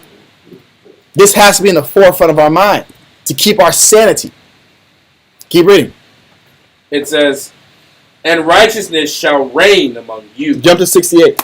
Verse 68. It says, for, behold, the burning wrath of a great multitude is kindled over you. There's going to be a burning wrath. And listen to the story. Because it's not a story, actually. This is a reality. It says there's going to be so much hate and anger for a righteous person. What are they going to do? Read. It says, and they shall take away certain of you. Meaning there's going to be a certain number of us that are going to be taken away amongst the captivity. And they're going to do something to us. I want to find out what that is. Read on. And feed you, being idle. So hold on. They're going to feed us something because they're bored. They've already taken everything. They've already destroyed you. They're bored. They're idle. What are they going to feed us? With things offered unto idols. Is that just pork? What are they offering to idols? I don't want. Yeah, yes. I don't want to say it. So you might eat Unholy meats. humans, human meat, fetuses, for their entertainment. Now you might resist, but if you resist, what do you know is going to happen? That's the point. And it's going to be those that were already sacrificed before you, what they have readily available right there and there. I'm not going to go down to That's the Central point. Market It might be homeboy. and get you something fresh. It might be Aqua. It might be your kid. Yeah. But this is a real reality for sports. We're gonna keep reading it. Prove on, verse 69. Verse 69. It says, and they that consent unto them. It says, and they that consent, because some won't consent. They that consent, they that consent. Read. Shall be had in derision and in reproach. They're gonna be laughing at you as you do it, laughing and embarrassing you. I knew it. This quote unquote godly man. Let's see if he stands firm. Making it eat it anyway. Go ahead. Oh, bro, I couldn't even stomach this earlier, bro. I was. So they'll have you in derision and in reproach, and then do what afterwards? And trodden under the foot. And then kill you. Then beat your head You're gonna in. get stomped out. Then beat your head in. Yeah. Yeah. That's the point. This is why we're reading though. So if you're that certain, because the whole point is, if you knew your end, would you believe? If you read this and you're in that situation, what choice would you make? Out of fear and desperation, would you fold? Keep reading. Jump to verse 70. Yeah, 70. Verse 70. It says, for there shall be in every place and in the next city. This is happening in every place, bro. This is not happening in one area. Intercontinental. State to state, city to city. Whatever's left of the city, at least. Read on. A great insurrection upon those that fear the Most High. They're going to be hunting those that fear the Most High to abuse and take advantage of and destroy. Christ has not come down yet. When Christ has not come down and all this is happening, are you still faithful? This is the question we got to keep asking ourselves. We got to keep convincing ourselves that regardless, I'm going to stay faithful. Regardless, I'm going to get through this. I'll be the last one standing. Keep reading. They shall be like madmen, sparing none. You're going to have crazy people sparing nobody. It's an anarchy. All those movies that we see, that's real life. Purge. We're just more organized. It's more organized. Doesn't mean armies coming in. Yeah, the Purge, exactly. The Purge series. Well, this makes the Purge look like a children's movie. Car. Excuse my French. Well, it makes the Purge more real because they got it from somewhere. They're throwing it out there for a reason. Read on. It says, but still spoiling and destroying those that fear the Most High. For they shall waste and take away their goods and cast them out of their houses. Then shall they be known who are my chosen. Bro, they're doing all this to show who's God's chosen. Meaning what? They're going to be testing your faith. How do they test your faith? You going to eat this meat right here? Oh, you must be God's chosen. Get him. Put him in captivity. There's got to be a way they're going to find out who's God's chosen and who's not. Who believes in the Most High and who doesn't. They're going to throw you out of your houses, bro. They haven't figured it out. They'll figure it out. And it's going to be way too easy. Bro, this is the trial of gold in the furnace that we always read over and over again. It's not your day-to-day struggles, inconveniences. That's what I was trying to say earlier. It's not these small inconveniences. That's just to prep your mind for the grand scale, for the real trial, to make you gold. This is why it says in that 1 Corinthians 3, if you're not made of a high caliber, you'll get burnt up. Your spirit will get burnt up because you won't make it through this. Mentally, you won't get through this. If you're not practicing this mindset already, you're not going to get through this level of trauma. It's going to be too much. That's what I'm saying. Hoping and waiting for the day of the Lord, like Amos 5 says, that is not the move. Prolong this, please. Let me get right first. Let me build my resolve up a little more. So when this happens, I can prepare myself. How do you prepare for this? How do you prepare for this?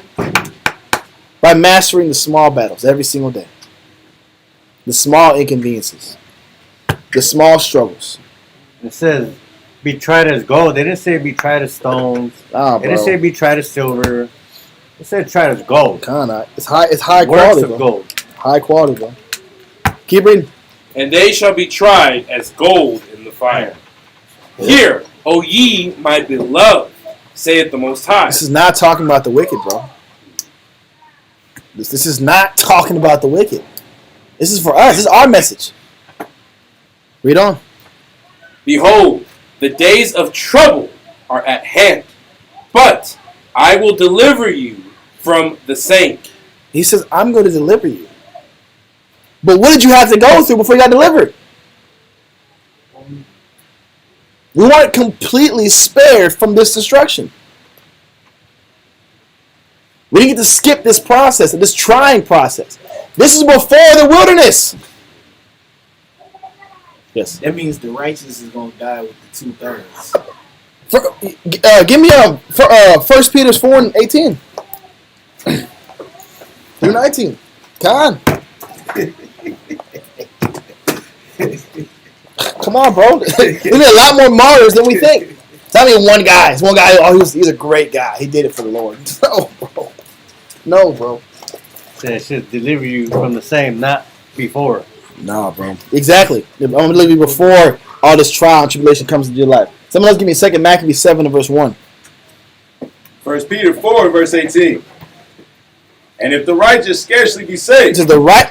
Look, we always say this like the righteous is scarce to be saved, meaning like we're going to barely make it through. In the nick of time. No. I was saying that too. The righteous, there's only a little bit are going to make it, bro. A scarce number of righteous men are going to make it. Read on. And if the righteous scarcely be saved, where shall the ungodly and the sinner appear? Bro, that's the point. This is happening to the righteous. The just man, the servants of God. They ain't talking about the ones that ain't make no changes, that are refusing to commit themselves right now, that are refusing to practice for the Most High right now. They don't got a shot. They don't have a shot. We're building faith virtues to get through this. If they're not even building faith virtues. They're just NPCs out here. It's going through the motions.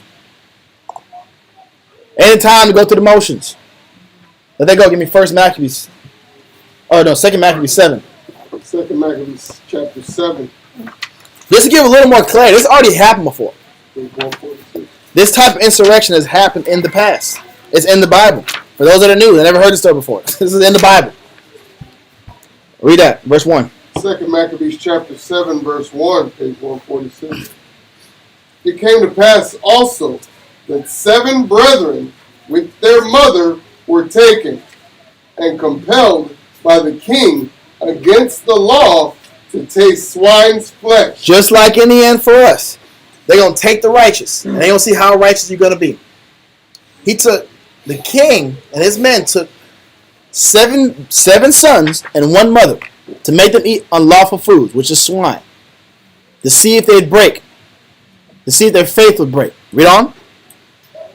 And were tormented with scourges and whips. They were beaten and they were whipped. Scourges is those whips that have those claws on them. Cat o' nine tails. Cat o' nine tails, exactly. That means they're tearing flesh off your body as they're whipping you. And these are brothers. These are actually siblings. Yeah, they're siblings. This is a whole family.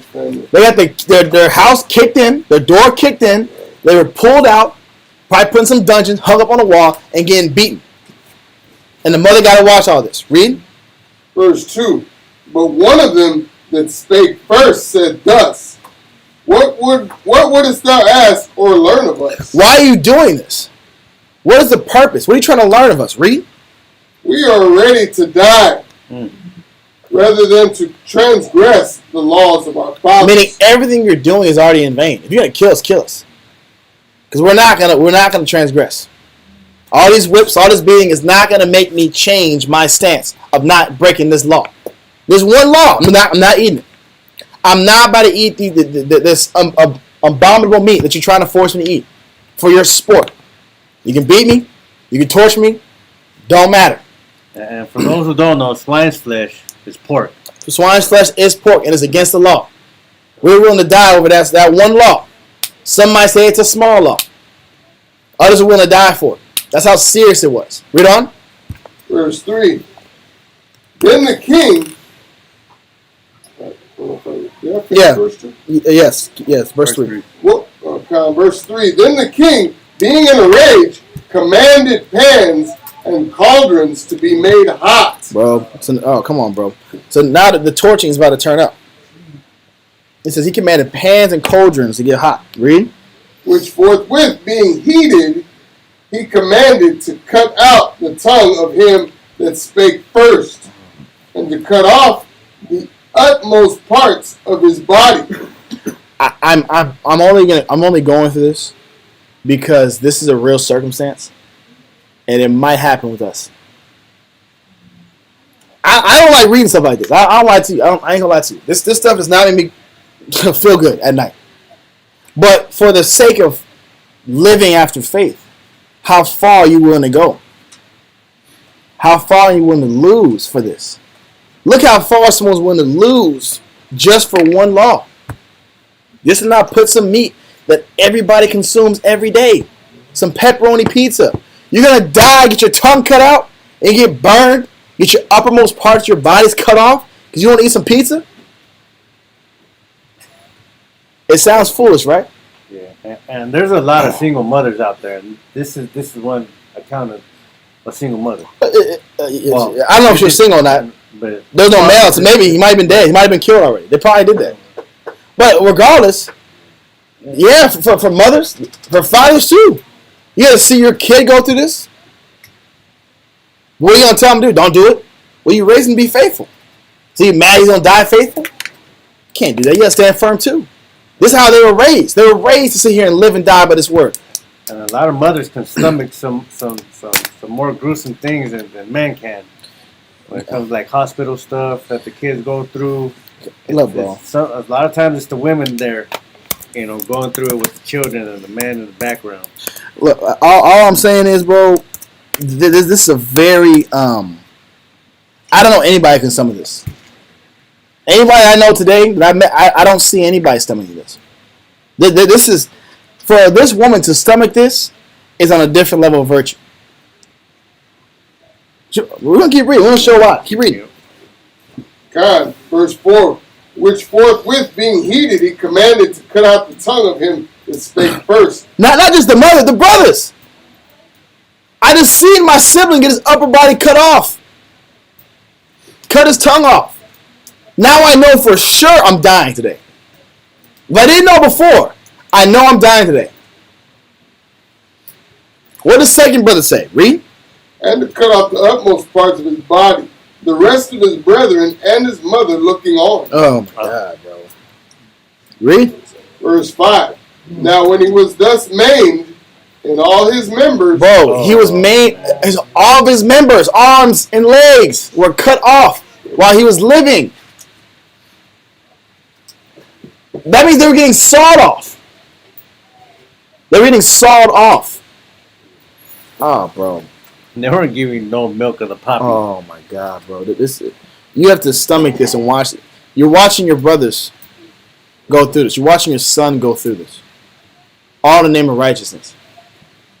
Normally, that would break most people. You don't eat that pork after that. The mother might eat the pork just to prevent her sons from going through that. Most people would do that. And just beg for forgiveness. Keep reading. Verse 5. Now when he was thus maimed in all his members, he commanded him, being yet alive, to be brought to the friar. Bro, he was still alive, huh? Groaning. Moaning. Bro. Keep reading. And to be fried in the pan. Oh my God, bro. Putting in boiling oil. That's why they got the cauldron hot. Keep reading. And as the vapor of the pan was for a good space dispersed, Oh my God. they exhorted one another with the mother to die manfully. But in all of that, they're saying you're going to die next. Die as a man in Christ. Forget it. We're going out together. This is where it's about. This is what all the classes were about. This is what all the studying was about. This is what all the sacrifice was about. For this moment. Die. Live for it. There's no greater cause of righteousness. You did all that suffering in the world just to suffer even more at the end. And that was what your will was. That was what your purpose was. Just so you can be a story for somebody else in the future to prepare for the same circumstance. This is what they were doing without knowing it. The impact they were about to have on many lives afterwards. Because we're going to be put in similar situations. Our children will be in similar situations. This is what it means to train up your child in the way they should go. You got to stomach the fact that the direction I'm training my child might push him into this course of life. Not only the parent got accepted, but the child got accepted. This is a hard thing to stomach. But this is the reality that you chose to live. Keep reading. God, saying thus, verse 6, the Lord power looketh upon us, and in truth hath comfort in us. He says the Lord is looking at us and has comfort in us. He loves what we're doing right now. He appreciates what we're doing right now. That's the only hope they have for what they're doing. That's the only thing they can grasp onto in their last moments. That's what they're clinging onto. That's what they're amounting their life to be. At least it's making the Lord happy. At least it's pleasing him to bruise me. At least it's pleasing him for my body parts to be cut off. At least it's pleasing him to be burned in this cauldron, be fried up. At least it's pleasing him. If that's what my purpose was, then let me fulfill it. Keep reading. Verse 6, the Lord power looketh upon us, and in truth hath comforted us, as Moses in his song witness to their faces, declared, saying, and he shall be comforted in his servants. Verse 7. So when the first was dead, after this manner, they brought the second to make him a mocking stock. And now they're clowning again for sport. They're doing this again for sport. Read on. And when they had pulled off the skin of his head with the hair, Bro. Oh my God. Keep reading. they asked him, wilt thou eat before thou be punished? Before I continue your tortures, you gonna eat now? You got some real thinking to do. This pain is outer worldly. You got your skin put off your face. Do I really want to continue this? All that hype talk they were making a second ago, it gets real when skin's getting pulled off your face. What did he say? Wilt thou eat before thou be punished throughout every member of thy body? Meaning you're about to go through a similar circumstance like your brother did if you don't eat right now. Read on. Verse 8, but he answered in his own language and said, No. La'ah. He said la'ah. Proceed. Follow through with it. Read on. Wherefore he also received the next torment in order, as the former did. Oh, Exact same thing. exact same thing. Read on. Verse 9. And when he was at the last gasp, he said, Thou like a fury takest us out of this present life, but the King of the world shall raise us up, who hath died for his laws, unto everlasting life. Bro, this was their hope, huh? Says you take us out, but don't worry about it. We'll be raised up anyway at the end. Because I know why we're doing this. I know why. I know the magnitude of what I'm doing right now. And it's worth it. It's worth it more than my current life. This is the mindset of a servant of the Most High. This is the mindset the Bible's been preparing us for over and over and over again. Ye servants of the Lord. You servants of the Lord, prepare your mind. Prepare yourselves. Make ready for the battle. What battle are they talking about? It's not the Western shootout. It's this mental battle that you're about to be going through when you're seeing your life flash before your eyes. You're seeing those around you go out. And you may not make it. You might be one of the martyrs. You're not guaranteed to go on immediately. Can I still look at the Most High in a positive outlook like this man did? Like all the greats that were martyred did. Keep reading. Verse 10. After him was the third made a mocking stock. And when he was required, he put out his tongue. Oh, he said, go ahead, take it. I already know what you're going to do. Take it off. I'm next. Don't even ask me no more questions. I already know what you're going to do. You won't see Cardi B doing that. Oh, but you ain't seen none of these celebrities do it. They folded. They folding quick. They've been folding since day one. Kanye been folding since day one. Kendrick been folding since day one. It ain't fun to be an Israelite when you're living like an Israelite in the end. That's that real. They ain't like us. They ain't, oh, bro, yeah, no. No, it's not. Keep reading.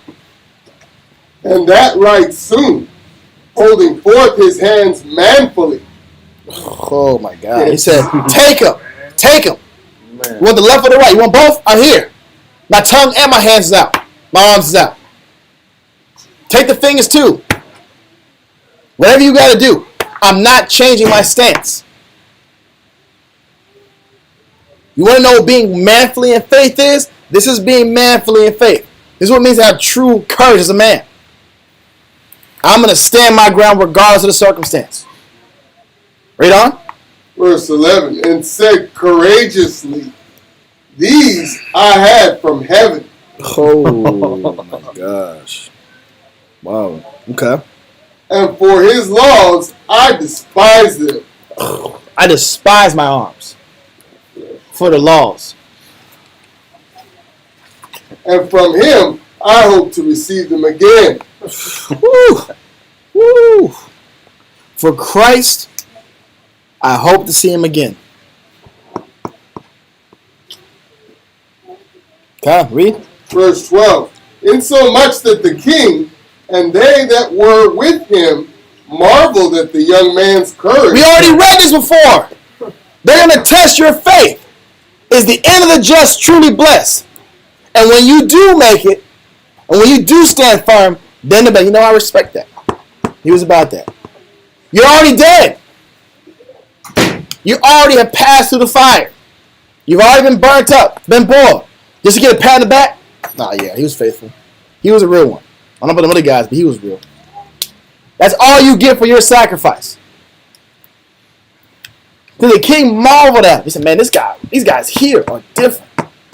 Did that stop the king? Did they come back, you know what? There's something to these guys. He kept going. There's 4 other brothers. He ain't getting much satisfaction out of somebody not folding.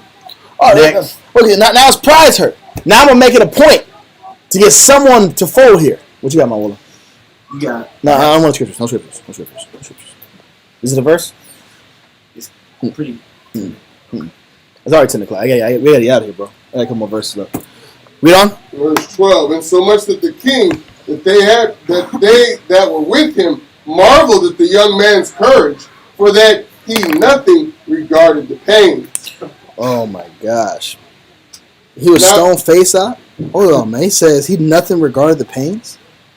It's like the real definition of the spirit of a man. Yeah. He just ate it out. No noise. Just took it. Bite again. This is not a clean cut like one of them the samurai swords. Ching ching ching. Nah, bro. They're sawing. They're sawing body parts off. This is a gruesome shit. You're seeing your body be cut in half, bones getting cut in half, blood squirting everywhere. This is a gruesome event. And you're offering both arms, both legs, your tongue out too? Keep reading. Verse 13. Now when this man was dead also, they tormented and mangled the fourth in like manner. Yep. Read on. So when he was ready to die, he said thus, it is good being put to death by men. Come on, bro. He says it's what? It is good being put to death by men. Who's saying that? Nobody's saying that. Especially not down like this. I can see it. He went down by a gunshot wound. That's a quick death, bro. Choking on your own blood is small compared to having your body maimed. And you're saying it's good? This is after his body parts is cut off. It's good to die by man. That's what you've concluded. Read. To look for hope from the Most High to be raised up again by him. They understood, fear not them that kill the body, but are not able to kill the soul. They understood that. Yeah, because during the entire process, it wasn't about their soul. It wasn't about their will. They're doing the Most High's will the whole time. Therefore, if I'm doing the Most High's will, it don't matter what happens to me. You can't make me despair. I'm doing what the Most High wanted me to do anyway. This is the resolve they had. Yes, sir. Yeah. But you know what? We're going to be living very similar lives. Just quickly. Real soon. It's around the corner. And in order to be a martyr, you gotta die for something. You can't just, give it up. If you do that, you just die in vain. This is why we put it's the mentality behind it. The mentality is, if I gotta go, I gotta go. And I'm not gonna go faithless.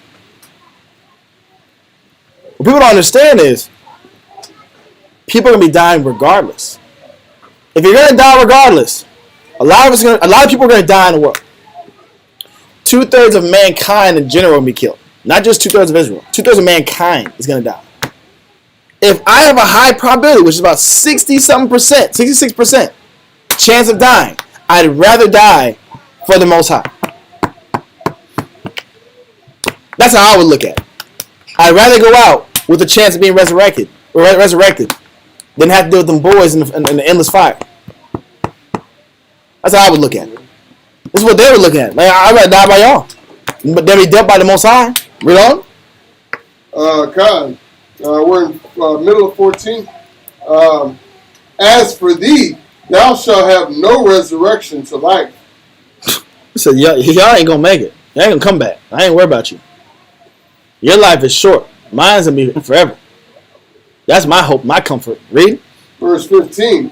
Afterward, they brought the fifth also and mangled him. Choked out the fifth. Read. Then looked he unto the king and said, Thou hast power over men. Thou art corruptible. Thou doest what thou wilt. Yet think not that our nation is forsaken of the Most High. Bro, who's saying the Most High is not forsaking us? When everything around me is suggesting that I've been forsaken. Is this not what Christ was praying about in Psalms 22? Lord, do not forsake me. He's saying, have you forsaken me as I'm being nailed to the cross, nailed to the tree? He said, I know that the God is in Israel. I know the Most High has not forsaken Israel. He's still with us, regardless of my circumstance. Keep it going. God, verse 17. But abide a while, and behold his great power, how he will torment thee and thy seed. This is the true hope. This is the true comfort of the saints. Not that we're going to make it, but that everything that we're about to go through will be taken care of. And we'll be redeemed on their head. The innocent blood of the saints. The innocent blood of the righteous. The Most High will answer for it. That's our hope. That was their hope. Then and now. Read on. Verse 18. After him also they brought the sixth, who being ready to die said, Be not deceived without cause, for we suffer these things for ourselves, Oh my gosh. having sinned against our power. Come on, bro. He said, I deserve it. I deserve this. Give it to me. I deserve to go out this way. I'm serving for myself. I'm not even going to tell myself it's for a just cause. No, I deserve it. I deserve it. And I'm going to take it manfully and hope the Most High gives me mercy and the redeeming. This is a very humble mindset they have. He didn't even allow himself to say it was for God. I'm doing this for God. No, this is for me. I deserve this. I deserve worse for this. Don't get it twisted. I'm not doing it for this. It's for me. I deserve this recompense from the Most High. I get it. There's no cop-outs here. Oh, bro, no. Read on. End of 18. Therefore marvelous things are done unto us. Verse 19. But think not thou that takest in hand to strive against the Most High, that thou shalt escape unpunished. But the mother, verse 20, but the mother was marvelous above all. It says those men were great. But the mother was even more great. Her temperament was even better. Read on. But the mother was marvelous above all, and worthy of honorable memory.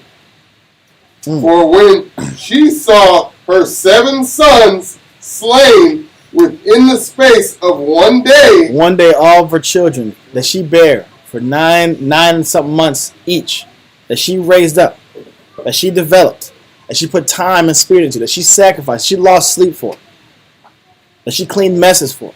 So all 7 die in one day. Whatever hopes and dreams she had for those kids are out the window. All of them gone. Read. Middle of 20. She bare it with a good courage because of the hope that she had in the Lord. Now there's still one son that hasn't died yet. There's still one that hasn't gone yet. She saw all 6 of them die. Read. Verse 21. Yea, she exhorted every one of them in her own language, filled with courageous spirits, and stirring up her womanish thoughts with a manly stomach. She said unto them, I cannot tell how ye came into my womb. For I neither gave you breath nor life, neither was it that I formed the members of every one of you. Oh, man. But doubtless the Creator of the world, who formed the generation of man, and found out the beginning of all things, will also of his own mercy give you breath and life again. He says, do not fear, because the Most High who created everything is going to give you redemption. And is going to honor your sacrifice. That was her mentality as our sons are dying. Being murdered. Marred in front of her. Read on. As ye now regard not your own selves for his law's sake. Yep, read on. Verse 24. Now Antiochus, thinking himself despised. He said, I don't like that speech you just did. That sounds like a knock against me. Read on. And suspecting it to be a reproachful speech. That sounds like disrespect. So I'm going to take it as that. Read.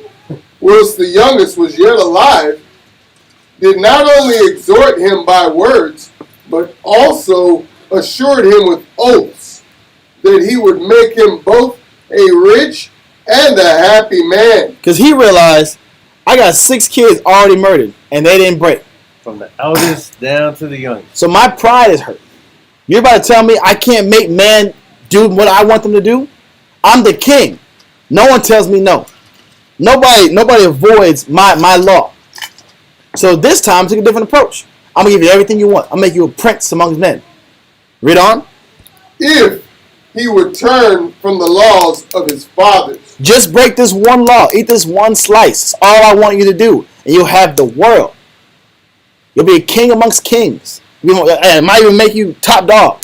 Who knows? You already know he's persuaded with anything he can say right now. Read on. In the 24. And that also he would take him for his friend. And you'll be my homeboy. You'll be my friend. All you have to do is just break this law. Read. And trust him with his affairs.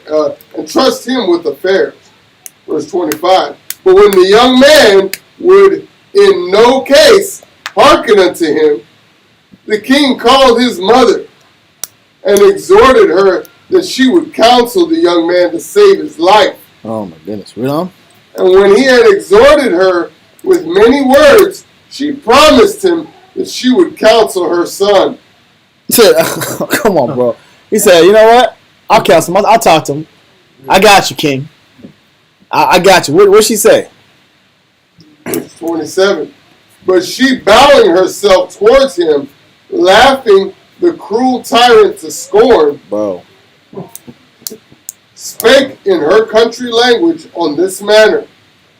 O my son, have pity upon me that bare thee 9 months in my womb, and gave thee suck 3 years, and nourished thee, and brought thee up unto this age, and endured the troubles of education. Sheesh. I beseech thee, my son, look upon the heaven and the earth, and all that is therein, and consider that the Most High made them of things that were not. And so was mankind made likewise. Fear not this tormentor, but being worthy of thy brethren. Meaning, if you don't go out this way, you're not worthy of your brother. You're going to stay in what they just represented. Don't worry about this guy. This is the youngest one. That means his faith is the least developed. But she's assuring him, you're doing the right thing. Have pity on your mother. This hurts me more than you. But you have to go out this way. Read on. God, fear not this tormentor, but being worthy of thy brethren, take thy death, that I may receive thee again in mercy with thy brethren. That's all I want from that, bro. That was the counsel. That was the counsel. Remember, she laughed him to scorn. She laughed the king to scorn. So no matter what you do, you're not going to break me or my sons. When we're put in a similar situation, when our faith is literally on the line, is this the resolve we're going to have? Have we been preparing ourselves in our day-to-day lives to have this level of resolve? Give me Luke. We're going to finish this up. Luke 21, verse 33. Luke 21, verse 33. Luke Yeah, chapter question? 21. I was just gonna say that it seemed like the kid was like 3 years old. No. She said she birthed him, or she was pregnant for 9 months, and she gave him milk for 3 years.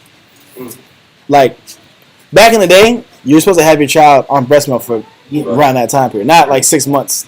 You're on solids and stuff. Yeah, that's great. I wished I could have had that. My son been shoot. I only got breast milk for 2 months. So To have a kid on milk for 3 years. yeah, that's the standard, bro. I only got 2 months, so I got some deficiencies. This kid has some. I got some level nutrient of deficiencies. This kid had some level of understanding, giving that long speech. Yeah, no, he wasn't like a little baby, but he probably was young. He's Yeah, a seventh kid, seventh child. So, regardless, he didn't fall either. Let me get that Luke 21. Let's finish it up. Luke 21 and verse 33 through 36. Luke chapter 21, verse 33. Heaven and earth shall pass away, but my words shall not pass away. These prophecies are not going away. It's going to be fulfilled. Read on. And take heed to yourself. Take heed to yourselves. Read. Meaning you have to really analyze what you're doing in your day-to-day life. How are you preparing yourselves? Read. Lest at any time your hearts be overcharged with surfeiting Mm-hmm. and drunkenness and cares of this life. Because all these things distract you from the faith battles that you're about to partake in. The real tribulations that you're about to partake in. You're going to make your life harder. You're going to make your psyche harder if you're too distracted with what's going on right now.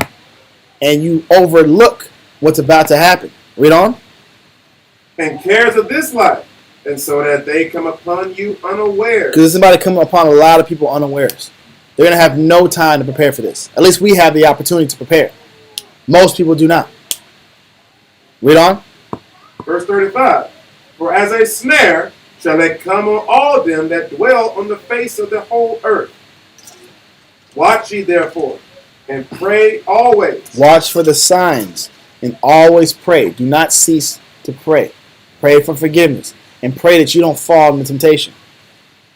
When the real temptation comes in, pray that you are not the one that fails the test, that runs from the test, that runs from the opportunity to give glory to the Most High, whether that be in your life or in your death. Read on. That ye may be accounted worthy to escape all these things that shall come to pass, and to stand before the Son of Man. But if you cannot escape, pray that you last, that your faith lasts. And with that, we're going to shut it down. I think that's good enough for tonight. The water for tuning in online, the water for coming in class, and we will see you guys tomorrow. Shabbat Shalom. Shabbat Shalom.